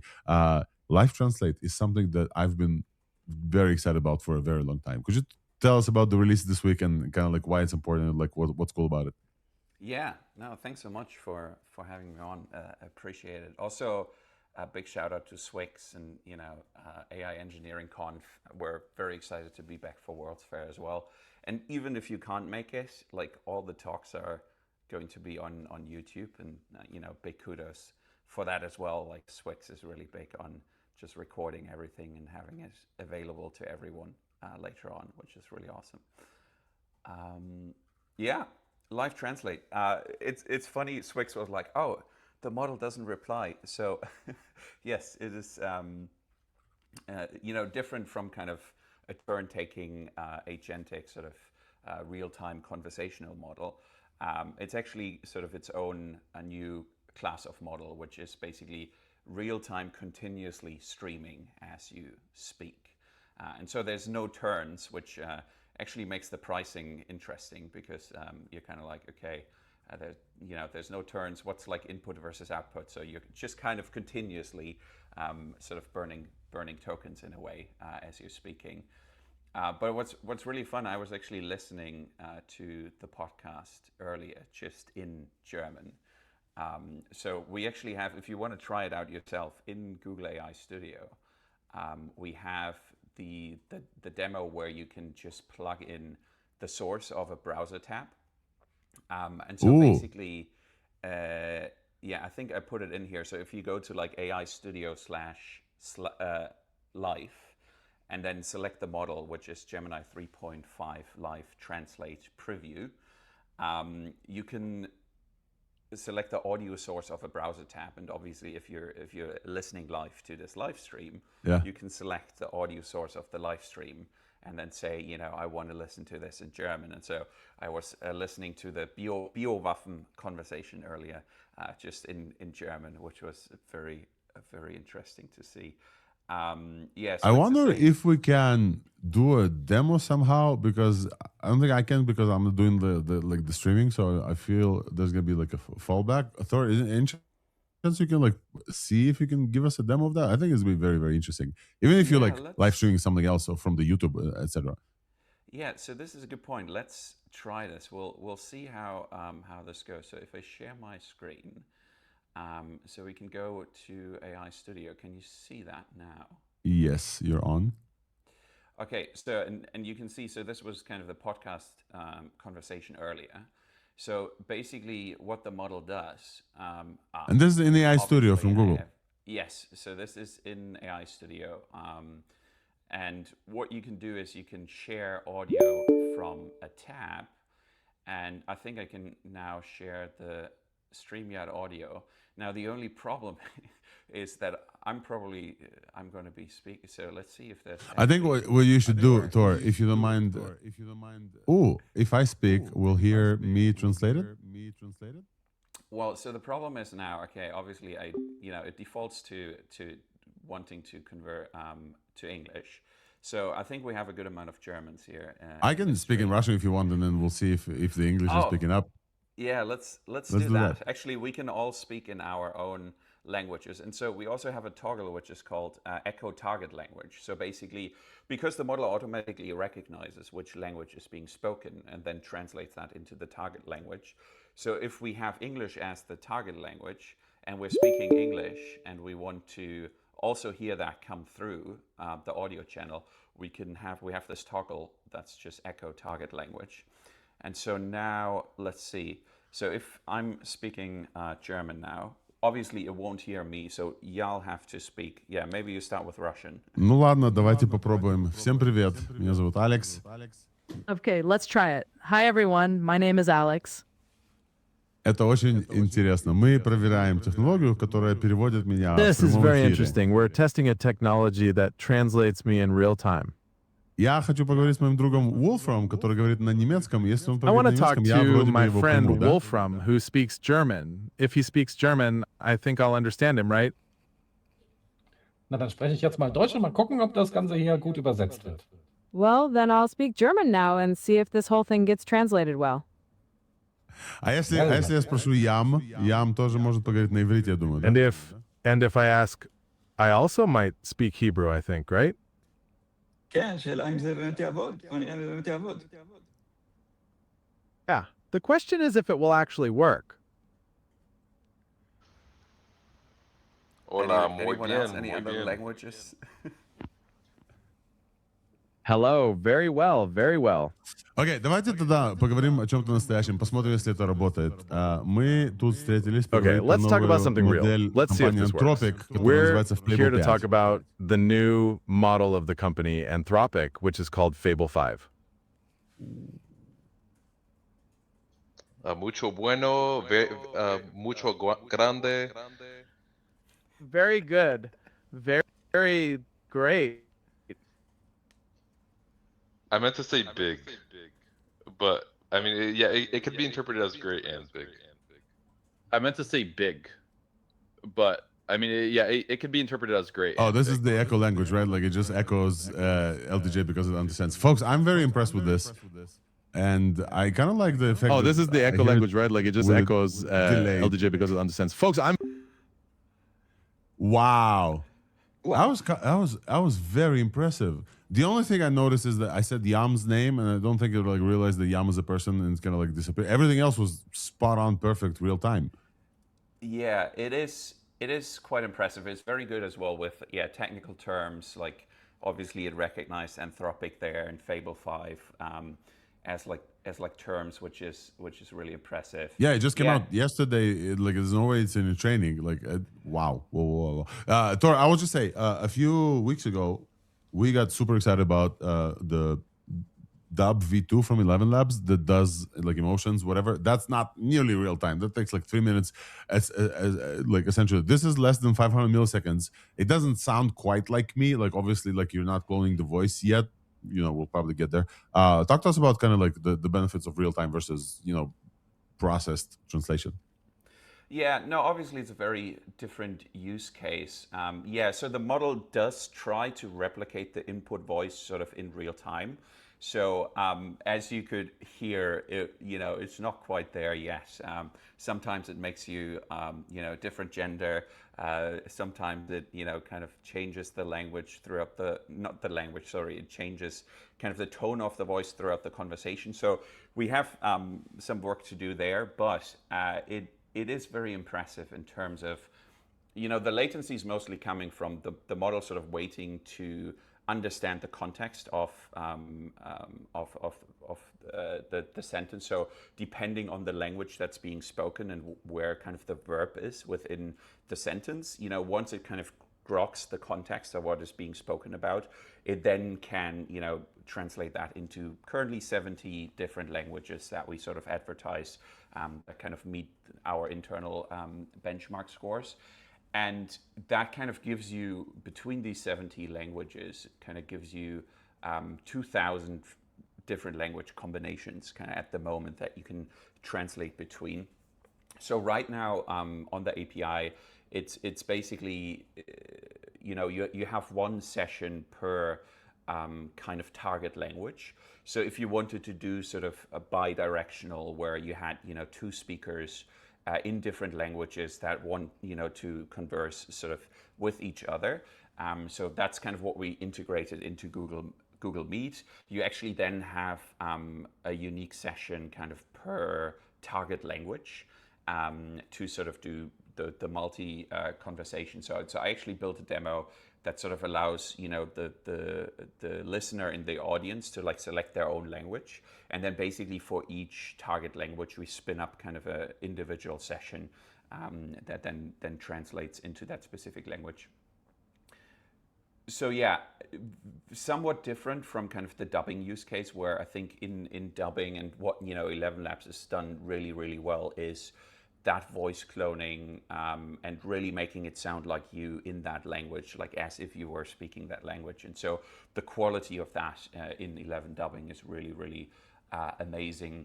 But obviously that comes at a trade-off in terms of kind of the speed. So I'm really excited about real time, because I've lived in Singapore where there's many, many different languages being spoken. And generally across Southeast Asia. So I don't know if you saw the example we had with Grab, which is kind of the Uber of Southeast Asia. And if you're traveling within Southeast Asia, there's so many languages being spoken, and oftentimes people don't necessarily speak English. And so they are testing this for like their app. If you can't find the driver that you booked, you can call them, and then you have that conversation where it's translated into each other's languages, and so that is really cool.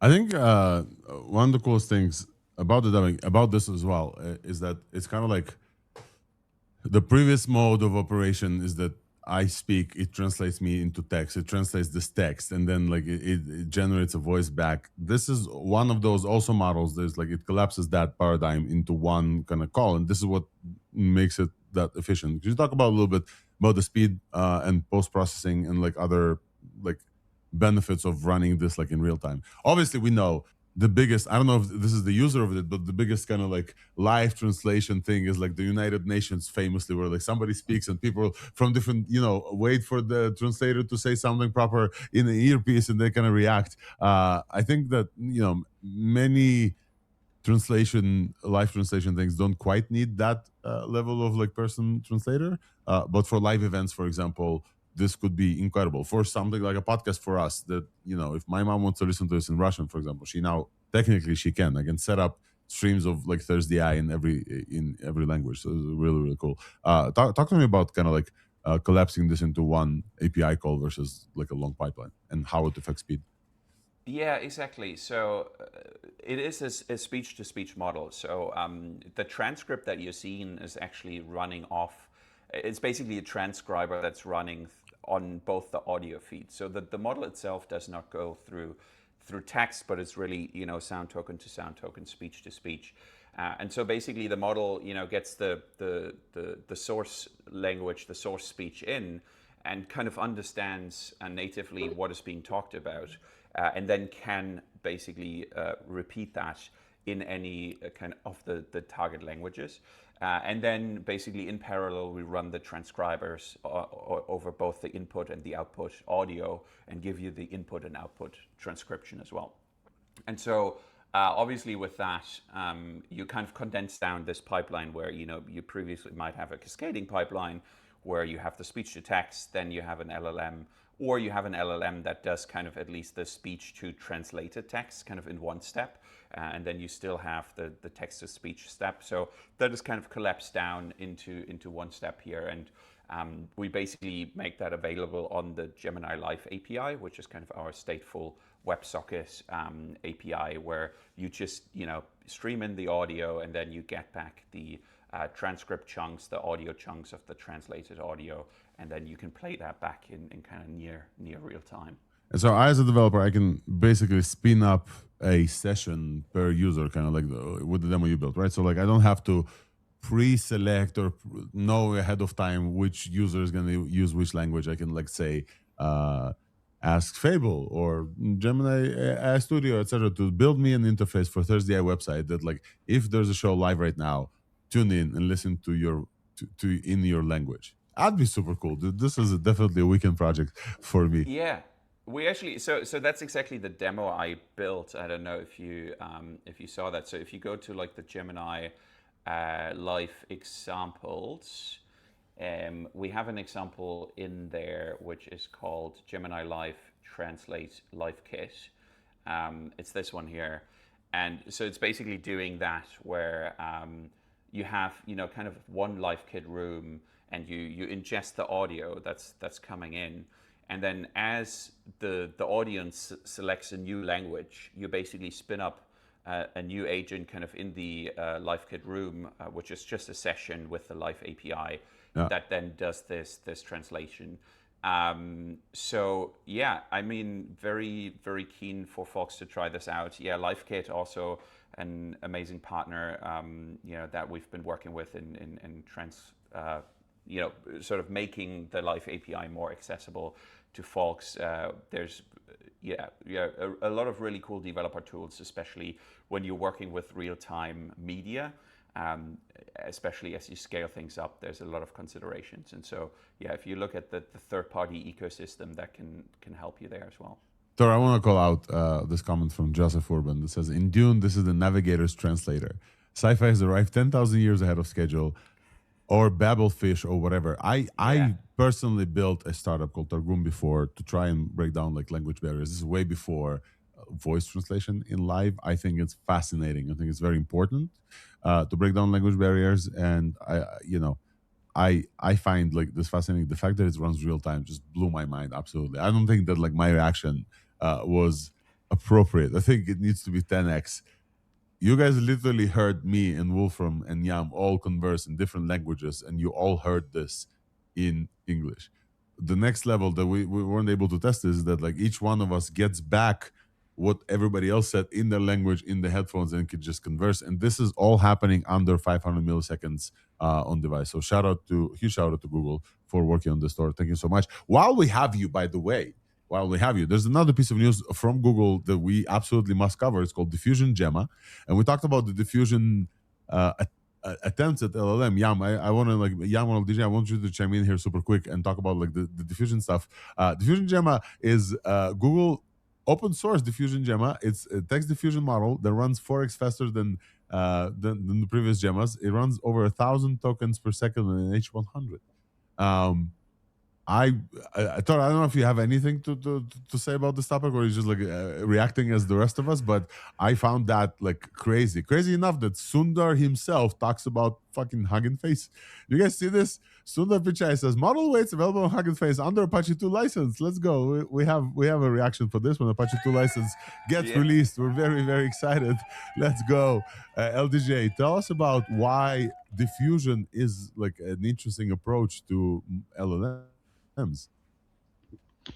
Yeah, well, I'd say one of the biggest technical differences here that actually have an impact on the result of the model is with an autoregressive model where it's just putting out one word at a time. you can't really go back to the first word if you end up or if the model ends up wanting to decide, hey, like that wants to be changed. So theoretically, with reasoning models and agentic loops and everything, you can have like, Claude put its answer in some type of editable text box, and then you could have it edit the first word, but then it has to generate all the reasoning tokens for that whole process and everything. Diffusion, you can generate many tokens at once, and you can, depending on how you do the diffusion, essentially have it edit all parts of that message, essentially all in multiple parts of it all at the same time, and kind of spend the compute in a different way too, and it can have different benefits for different types of hardware depending on what you're wanting to prioritize and everything. Yeah, I'm with Nisten. Nisten, go ahead. Quick take. It is still nuts to me that this works at all. And I worked on diffusion models. It's like you're creating a whole bunch of noise, a whole bunch of junk, and it has to work backwards from that junk and create something meaningful. Well, before it could have been like a messed up cat picture, but now it's actual working code. Like that works. It's pretty intense, and it works a lot faster too. It's not doing as well in the benchmarks, but this is just nuts. I think the benchmark is the least interesting part about this. I think the fact that, like, first of all, it works. Second of all, it rips 1,000 tokens per second. It's crazy, and it's not like a worst model in the world. Thor, большое тебе спасибо. Translate that. Thank you so much for showing up on ThursdAI and showing us the kind of the future of live translation. I'm really excited about this. Can't wait to play with this and maybe build some interface for folks on ThursdAI to listen to the show in their like language of choice. Dive into this week's buzz, and then we'll be back with Max Weinbach to cover Siri and Apple Intelligence and Siri, the new Siri AI. So, folks, let's go to this week's buzz.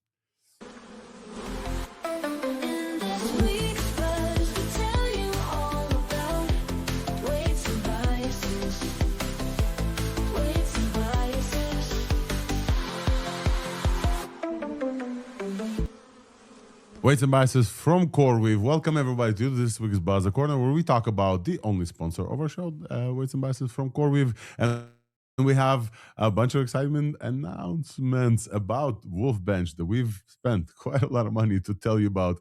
Fable 5 and Mythos category model. Wolfram, take it away. We have a little bit less than like 5 minutes before we jump in to talk about WWDC. I would love to hear from you. What's new? Tell us. Okay, let me share my screen, and basically I updated the page as well. The wolfbench.ai is already updated, and I'm sharing the page now, the Chrome tab of WolfBench. So, of course, the biggest news this week was the Fable release, and I benchmarked it. And the thing about wolfbench.ai, it's an interactive page, so you can create the view you want to see. And what I'm interested in looking at is how does Fable compare to GPT 5.5 and Opus 4.6 and 4.7 and Sonnet. And we just look at the terminus, which is basically Terminal Bench 2.0. And the thing is, something I released last week is that we have now a 3D view where the bars show how many tokens have been used. So we can also see it. And if you hover over the bar, you see that for Fable, it was 984 million tokens compared to GPT 5.5. I want to pause on this because I don't think we've talked about this live yet. The 3D view, I think, is very interesting. Wolfram, we've been asking you about this for a while. Score is not enough. Even one score is not enough. That's what Wolfram is all about. But definitely just a score is not enough. We have to know how much it costs and how much it costs to run the benchmark, because if the model goes on like insane tangents, like spins up sub-agents, etc., and solves the task, it may not be economically valuable. So now the 3D view shows people how much tokens it uses. And you can see that GPT 5.5 is very, very efficient with its tokens here compared to other models. Please continue. Yeah. And the surprising thing, when I did this, I expected Fable to be in the first place. Yeah. Everybody would expect it, I guess. And it's not. It's sitting between Sonnet 4.6 and Opus 4.6. Even GPT 5.4 and Gemini 3.5 Flash, with that many tokens, they were ahead. So I was wondering what happened here. And before I show that, one thing, a feature I just added today, if you click the 3D bars token button again, it doesn't just show you the tokens, it shows you the cost. And if you look at this, you should be a bit surprised, or not surprised. I mean, we know it's expensive, but wow, happens when you run 5 Terminal Bench 2.0 benchmarks. It costs $11,000. Oh my Okay, God. but the thing is, Wolfram, why is the you're model gonna not get as us. good? Hopefully, you're not gonna get us fired, folks. We're I doing have a this for budget. your benefits. I have a budget. We have budget, and we're making sure that But I like can't do the, that's why I'm staying with Terminal Bench here. But the Yes. interesting thing here, something, I hope it works if I show this here. If I look at the refusal page. So I did an analysis. So one thing is the scores, but like Swyx said, look at the trajectories, look at the traces. And by the way, all the traces are, of course, on Weave. So if you click on one of the bars, this opens in a new tab. You are taken to the WNB page where you can inspect all of this. So I will just open it here. Quickly, just click on the bar so you can check out what the model said. You are taken to Weave. But the thing is about this, basically the refusals, is that, yeah, basically 13 tasks have received Please zoom in a little refusals bit where the model did 0 or 5. Yeah, so basically the model just decided to not like answer. a password from a file. Wolfram, can you say again? The Yeah, model just basically it decided gets a to refusal. not It's answer. API Right? used. Yeah, it's not answering. You get in the API, you get a refusal. Yeah, and it did a lot of refusals in this. So what happens? It gets 1 hour per task, and if it gets a refusal, it will just retry. The model or the harness will try to get another one. So for an hour, it just got refusals from the beginning and couldn't solve the task. But some of those tasks were able to be solved by Claude Opus 4.6 or 4.7. And that is why it got such a bad score. The model is great, but the refusal detection is so hard that it basically takes 13 tasks and completely messes them up, even if many of those tasks have been 5 of 5. So there were actual stable tasks that the model can do. And if you look at the score again, and we can just look at the score without the depth. If we look at this and we look at the absolute number of tasks, so it's solved on average 60 tasks. Here's Fable, 60 tasks. So the difference to GPT 5.5 is just 8 tasks on average. And of those 13 tasks, if it had solved them, it would be in the number 1 place. So this is not a bad model. It is just a very, very strong classifier that says this is not allowed. So I think the very interesting thing is that Fable 5 obviously is very, very good at long-running tasks, and we're limiting the terminal bench for 2 hours, I believe, right? Like you cannot run like longer than 2 hours. 1 hour. 1 hour. 1 hour. It's 1 hour.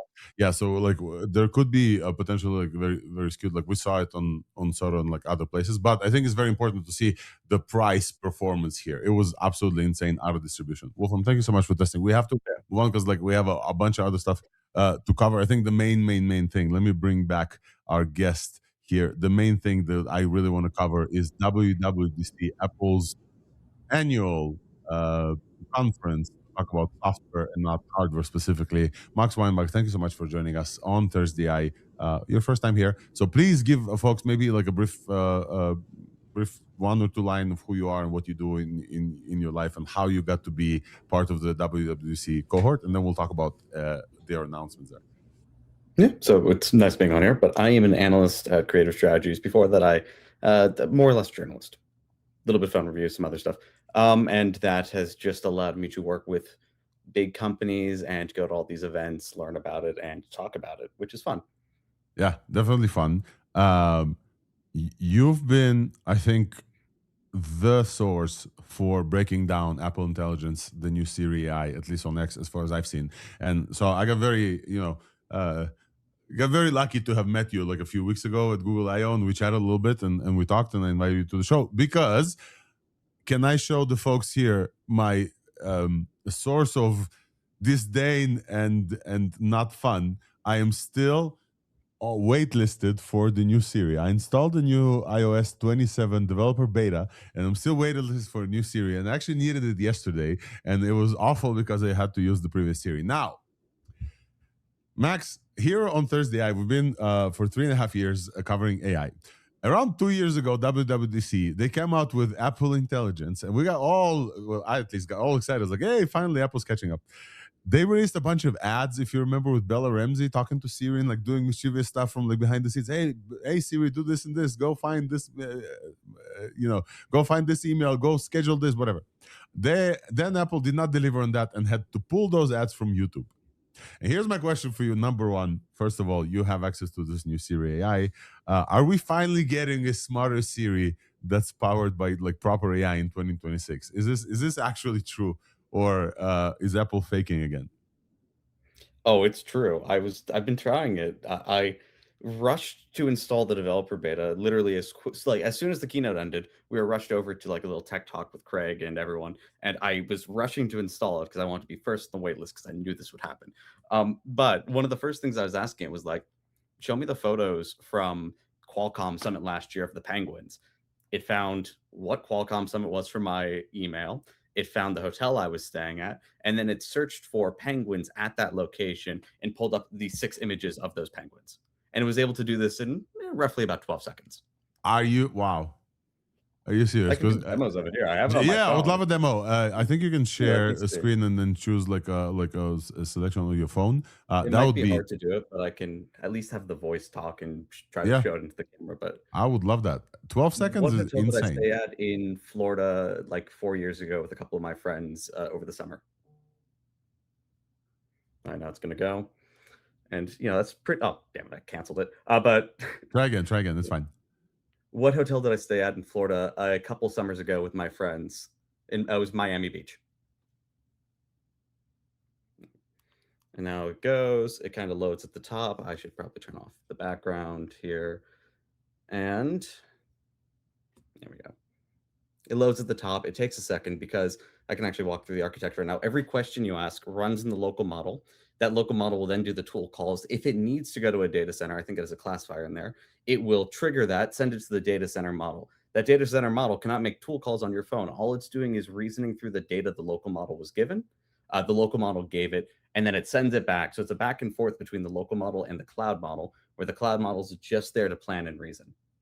Does it get hot? Have you noticed it getting warm while you're doing a lot of these tests? Not really, actually, because it uses the NPU for the majority of it. So it just kind of doesn't. Here, and that didn't work, but I have the... So the other thing they said was, this is an early beta. They're having a lot of compute issues.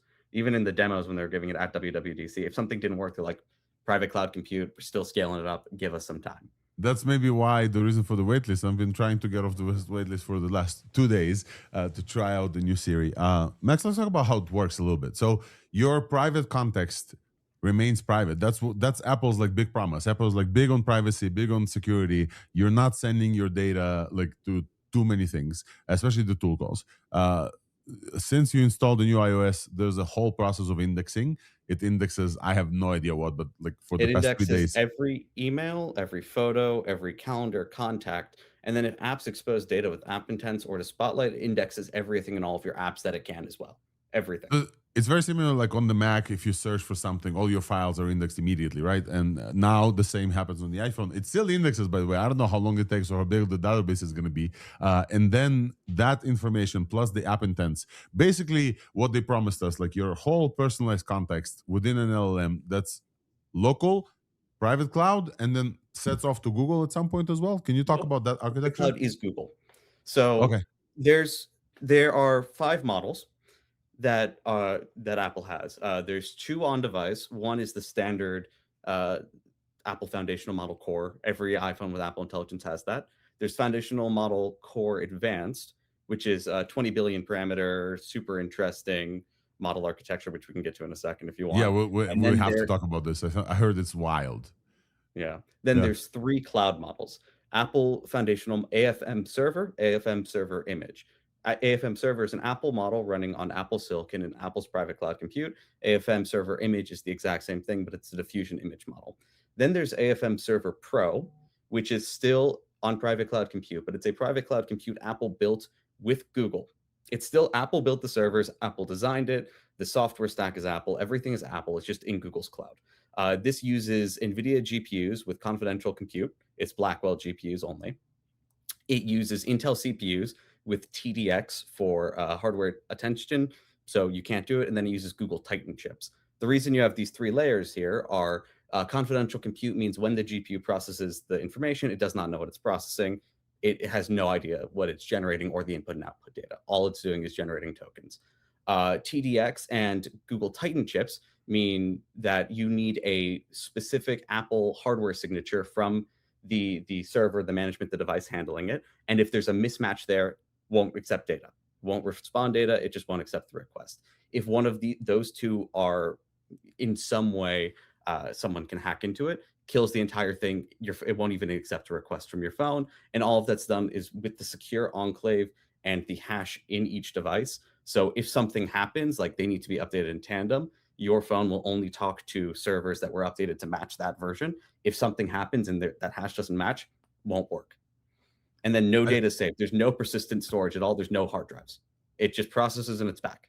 So completely the opposite of what we are now having with Fable, that every conversation it tags now remains up to like 1 year on Anthropic services, and there's no zero data retention. Apple's going on private and secure and like local as much as possible, right? So we can talk about the 20 billion parameter model that somehow they're able to run within like a few seconds without like prefill taking over your whole GPU. And then when it gets sent off to a different data center, it's still incredibly encrypted private. Even Apple cannot access. Is that kind of like the summary? Yeah, it's funny. If you want to save any of the chats, you can do it. There's in privacy settings on your phone, there's something called Apple Intelligence Report, which is what I've been posting, kind of breaking it down. That report is where those logs are saved. It's off by default, so quite literally nothing's saved. If you want to save it, it'll either save it for normally 15 minutes or 7 days. After 7 days, it's gone no matter what. So you'd have to manually go through and export it every 7 days. And that is the only place any of it is saved, is on your phone, that you have to go and manually export. And by default, it saves nothing.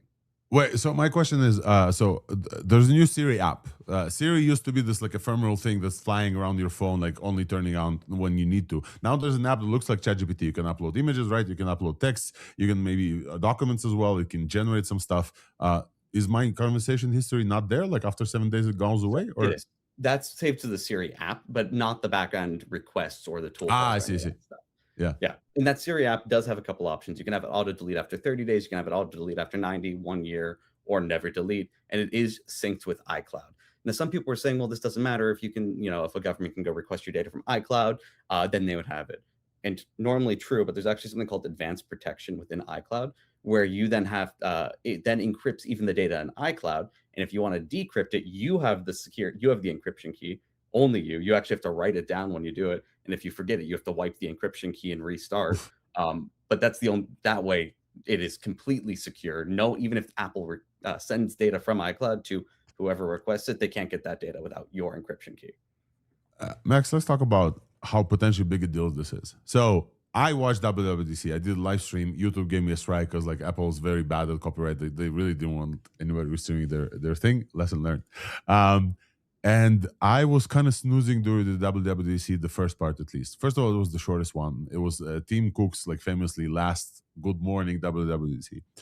They talked very little about kind of the updates to the OSs. That's not super interesting to our crowd, but they improved everything.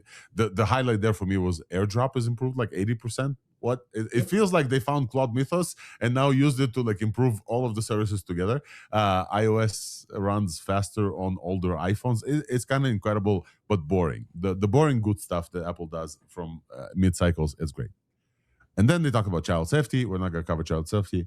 And then they got to Apple Intelligence. I was ready to get disappointed. And now everyone that I see talks about Siri just is incredibly excited. And I got to wonder if this is like we used to have a very shit experience for 3 years and now we have like a somewhat decent experience and this is why it's good, or it's actually good. And the second thing that I want you to answer is how important this is, because this is on device. This is where most people will use AI and it's coming almost for free for them versus like having to pay for an external app. Like how big of a deal this is that like this level of intelligence is now like in every pocket on the iOS side. I know for an Android, it's been there for a while. So I think to the first part of, is it actually good? Yes, it's actually good. It gives you a Gemini and ChatGPT-like experience, but anything on your phone. And while that doesn't seem like a big deal, the big one for me is I have 3 email accounts, ChatGPT, Gemini. It's one at a time. They're connected to one. Everything. Yeah, exactly. That's the biggest part for me. So this makes it immediately useful in ways literally none of the others could ever be. And then you get into this whole enterprise data security thing, blah, blah, blah. And because most of it's on device, None of your data is synced to a data center for an index. The index is local. Everything runs local. It might not even go to the cloud for basic requests. No one really has a problem, especially because, again, it's Apple's private security. The private cloud compute data center inference, whatever, the private cloud compute software is completely open source. You can go look at it and you can go try to break into it. That's the whole thing. Apple wants you to try to break it so they can fix it. They have a huge program for it to try to do that, even on the new NVIDIA version and the Apple Silicon version. But Siri did suck for like 11 years. It doesn't anymore. It's really good now. It is genuinely, you can ask it basically anything and it can answer. It's got general world knowledge. I want you to talk about the context of the screen. Yesterday I had to fill out, I was trying to fill out like a rental car application from far away. And it asked me my flight number. And like, I don't remember the flight number. And like, I tried to ask the dumb Siri what my flight number is from tomorrow. And they just went and Google searched flight numbers in general as a concept. I was like, oh no, I don't need the extra intelligence for this. I need a very basic 20 billion intelligence will do. Just go and find me the fucking number and just paste it here. You talk about the context on screen. I think it's very important that you can like ask questions. So you can, it has context of whatever you're looking at. So if you're in, so one of the great examples I had, I posted on Twitter a couple days ago was I had an email from some PR spam. It just sends me a bunch of annoying junk mail all the time. I said, can you just go look at all the emails from this domain and see if they're junk? It did. It pulled up 40 of them. All were junk. I just said, add all of those to my junk and label them as spam. And it did it. That was it. I was in my email. I said, find me all of these, label them as junk, done. Didn't have to open anything, didn't have to do anything. And like, that's the really nice on-screen context. It knows what you're looking at. It knows what you could want, and it'll do it. And even on your flight example, if you call your airline now, it will just pop up with your flight information in the phone app. You don't have to even ask Siri. It will just proactively show it to you. So like in the phone app, it will show. I also saw it shows people's birthdays, which is like very, very cool. I don't think it's AI related, but like I think it's very cool. Well, that's the indexing. Because it can now index it. It has the two of them. It runs the little model in there to say, hey, is there anything in the index? Runs the quick little agent, shows you anything that might be relevant. LDG, I think you popped a question. Yeah, so I was gonna say, I feel like it's not a coincidence that it's now getting to the point where it's robust enough to actually roll out and have people like Max use it, because OpenClaw, I mean, this whole phenomenon of OpenClaw, Hermes agent, things like that is pretty recent. And those were just getting to this point where it's actually robust enough and the models are getting capable enough to do these types of workflows. And I feel like what Apple is doing here is really maybe the first successful commercialization and simplification of that original vision of what OpenClaw is meant to be, like integrated with all of your life's information and being able to supply you valuable actions with that.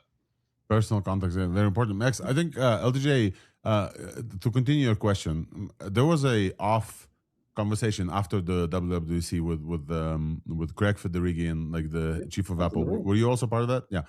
Yes, I was. Somebody asked him about agents, and he made the wisecrack about Google I/O. That like, hey, do you only talk about agents? And asked whether or not like Siri is agentic to a point. I think the password changing thing is agentic essentially. Like, what are some of the other stuff that Siri can like actually do when I ask it to do as an agent, even though they're not marketing it as agents at all? They're just like marketing it as Siri AI.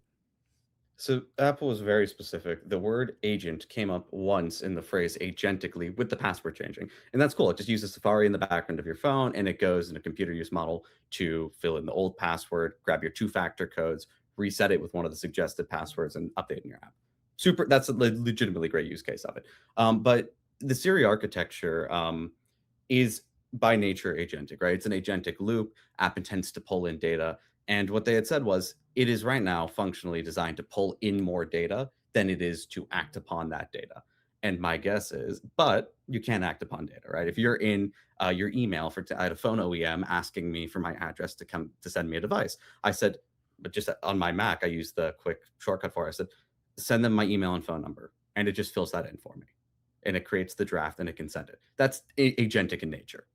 So it can do these little things, but it's not doing the long time horizon, a bunch of multi-step process to do work for you. It can do it, but it's not doing it very often. I think a lot of that's just the models really aren't there to do it reliably and consistently. The app intents across non-Apple apps are not super well supported, but it can do agentic tasks. It can sort things for you. I was visiting my girlfriend. I said, can you just make a photo album from when I was visiting her last weekend? And it does it. It takes all the photos from when I was there and it makes the album. Like it can, but it's not this OpenClaw style, because at least when I was even using OpenClaw, my problem with it was I don't know what to do with it.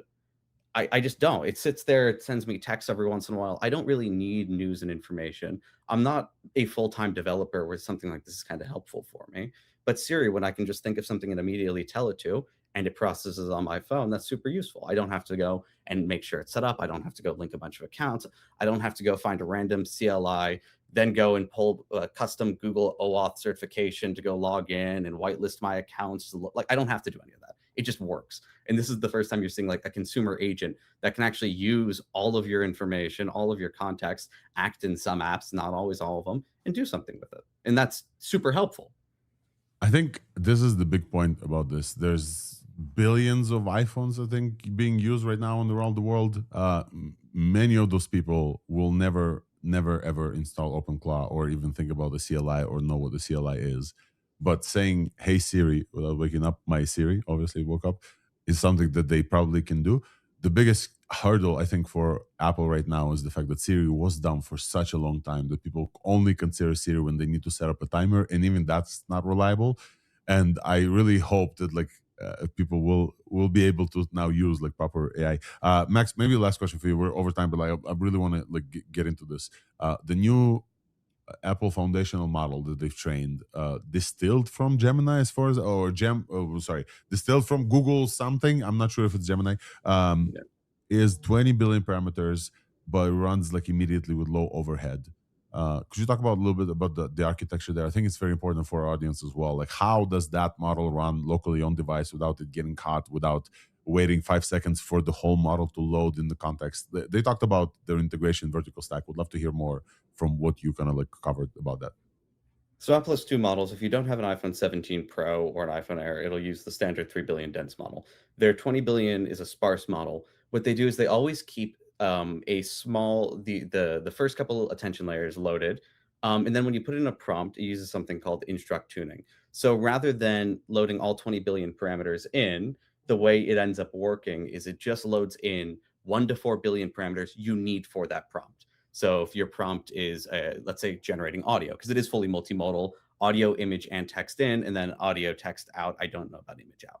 Probably image out as well, I'd imagine. Yeah. But it will then load in, let's say, the 4 billion parameters needed for audio out, but none of the text parameters. So it takes your prompt, it knows this is an audio input, I need to do an audio output, and it will generate, it'll load just in those 4 billion audio parameters and generate the tokens. And then every every few tokens, it may check to see if it needs to unload or reload different parameters to do it. So unlike an MOE where you're keeping everything loaded and only activating some of them, you're keeping nothing loaded and only loading what is needed to answer it. They actually have a research report on this. I think it's called prompt expert pruning, instruct prompt expert pruning or something. There's an Apple research report I can send or tweet or post. Yeah, please send it. We'll add this to the show notes. Yeah, I can do that. But it's a very cool research for it. So you can have that 20 billion parameter model that is fully multimodal, but you only load in what's necessary for the prompt given. So you still have some of the KV cache, but again, because you're only loading in that 4 billion parameters for that, 4 billion at most, it's 1 to 4. Because you're only loading in what's needed for the prompt, you don't have that super large 20 billion parameter KV cache overhead. It's only for the 1 to 4, depending on what's necessary. Yeah. Well, that's great. I'm really looking forward to this. I've been looking forward to this for the past 2 years. I've been very disappointed. You already have it. If you if you go to dictation in your settings, enable the dictation preview, and that's the new model actually generating your dictation. Whoa. It is significantly better. And then the new Siri voice runs locally across all devices. And when you enable it, you'll have an expressive. Yeah, the new Siri voice, when you get the new Siri, will run locally, and that's going to be the expressive voice preview you see in your Siri settings. So that new voice, again, is from that 20 billion parameter model. And the dictation, the preview for the new version is also using that 20 billion parameter model. I definitely have to try out dictation. Max Weinbach, thank you so much for joining. Folks, please go follow Max. As you see, he's a wealth of knowledge. Definitely, after he participates in the event, there's a very thorough breakdown. Max, I think people in your tweets asked you for like a full write down versus like desperate tweets, and you said you're going to post that as well. Please send it to me as a link. We'll add this to the show notes as well. I'm looking forward to many of you experiencing this. I'm looking forward to the new series as well. Folks, this has been ThursdAI. I wish we could go on for longer. Fable 5 and Mythos 5 are incredible. We've tested them out. Go play with them. If you're able to get a non-refusal result, which is harder and harder by the minute, I think those models are, in fact, a step change in the agentic stuff. Definitely look out for other WolfBench kind of analysis. Maybe not for Fable, because we have a budget and we want to spend it for other models as well. But a live translation, also something we tested live on the show today. Thank you so much for joining, folks. We'll be here next week as well. We love big model weeks, and this is one of the bigger ones by far. If you look at any of the benchmarks that we barely shown, because it feels like it was such a very clear advancement in the frontier of AI that the benchmarks themselves weren't like very, very interesting. Jumps across everything. We did cover frontier code with Swyx from Cognition. If you look at any of the benchmarks, Fable is by far the strongest one, but also the most expensive one. So go play with Fable. Let us know what you think in the comments. If you missed any part of the show is with the use of Fable, with the help of Fable, I think I'll do it, is getting cut into a newsletter and a podcast that's released on ThursdAI.news. Please visit the new website that we have that Fable was able to run for us, and subscribe and tell your friends about the show. And with that, we'll see you here next week. Bye-bye, everyone. Thank you so much for joining. Cheers.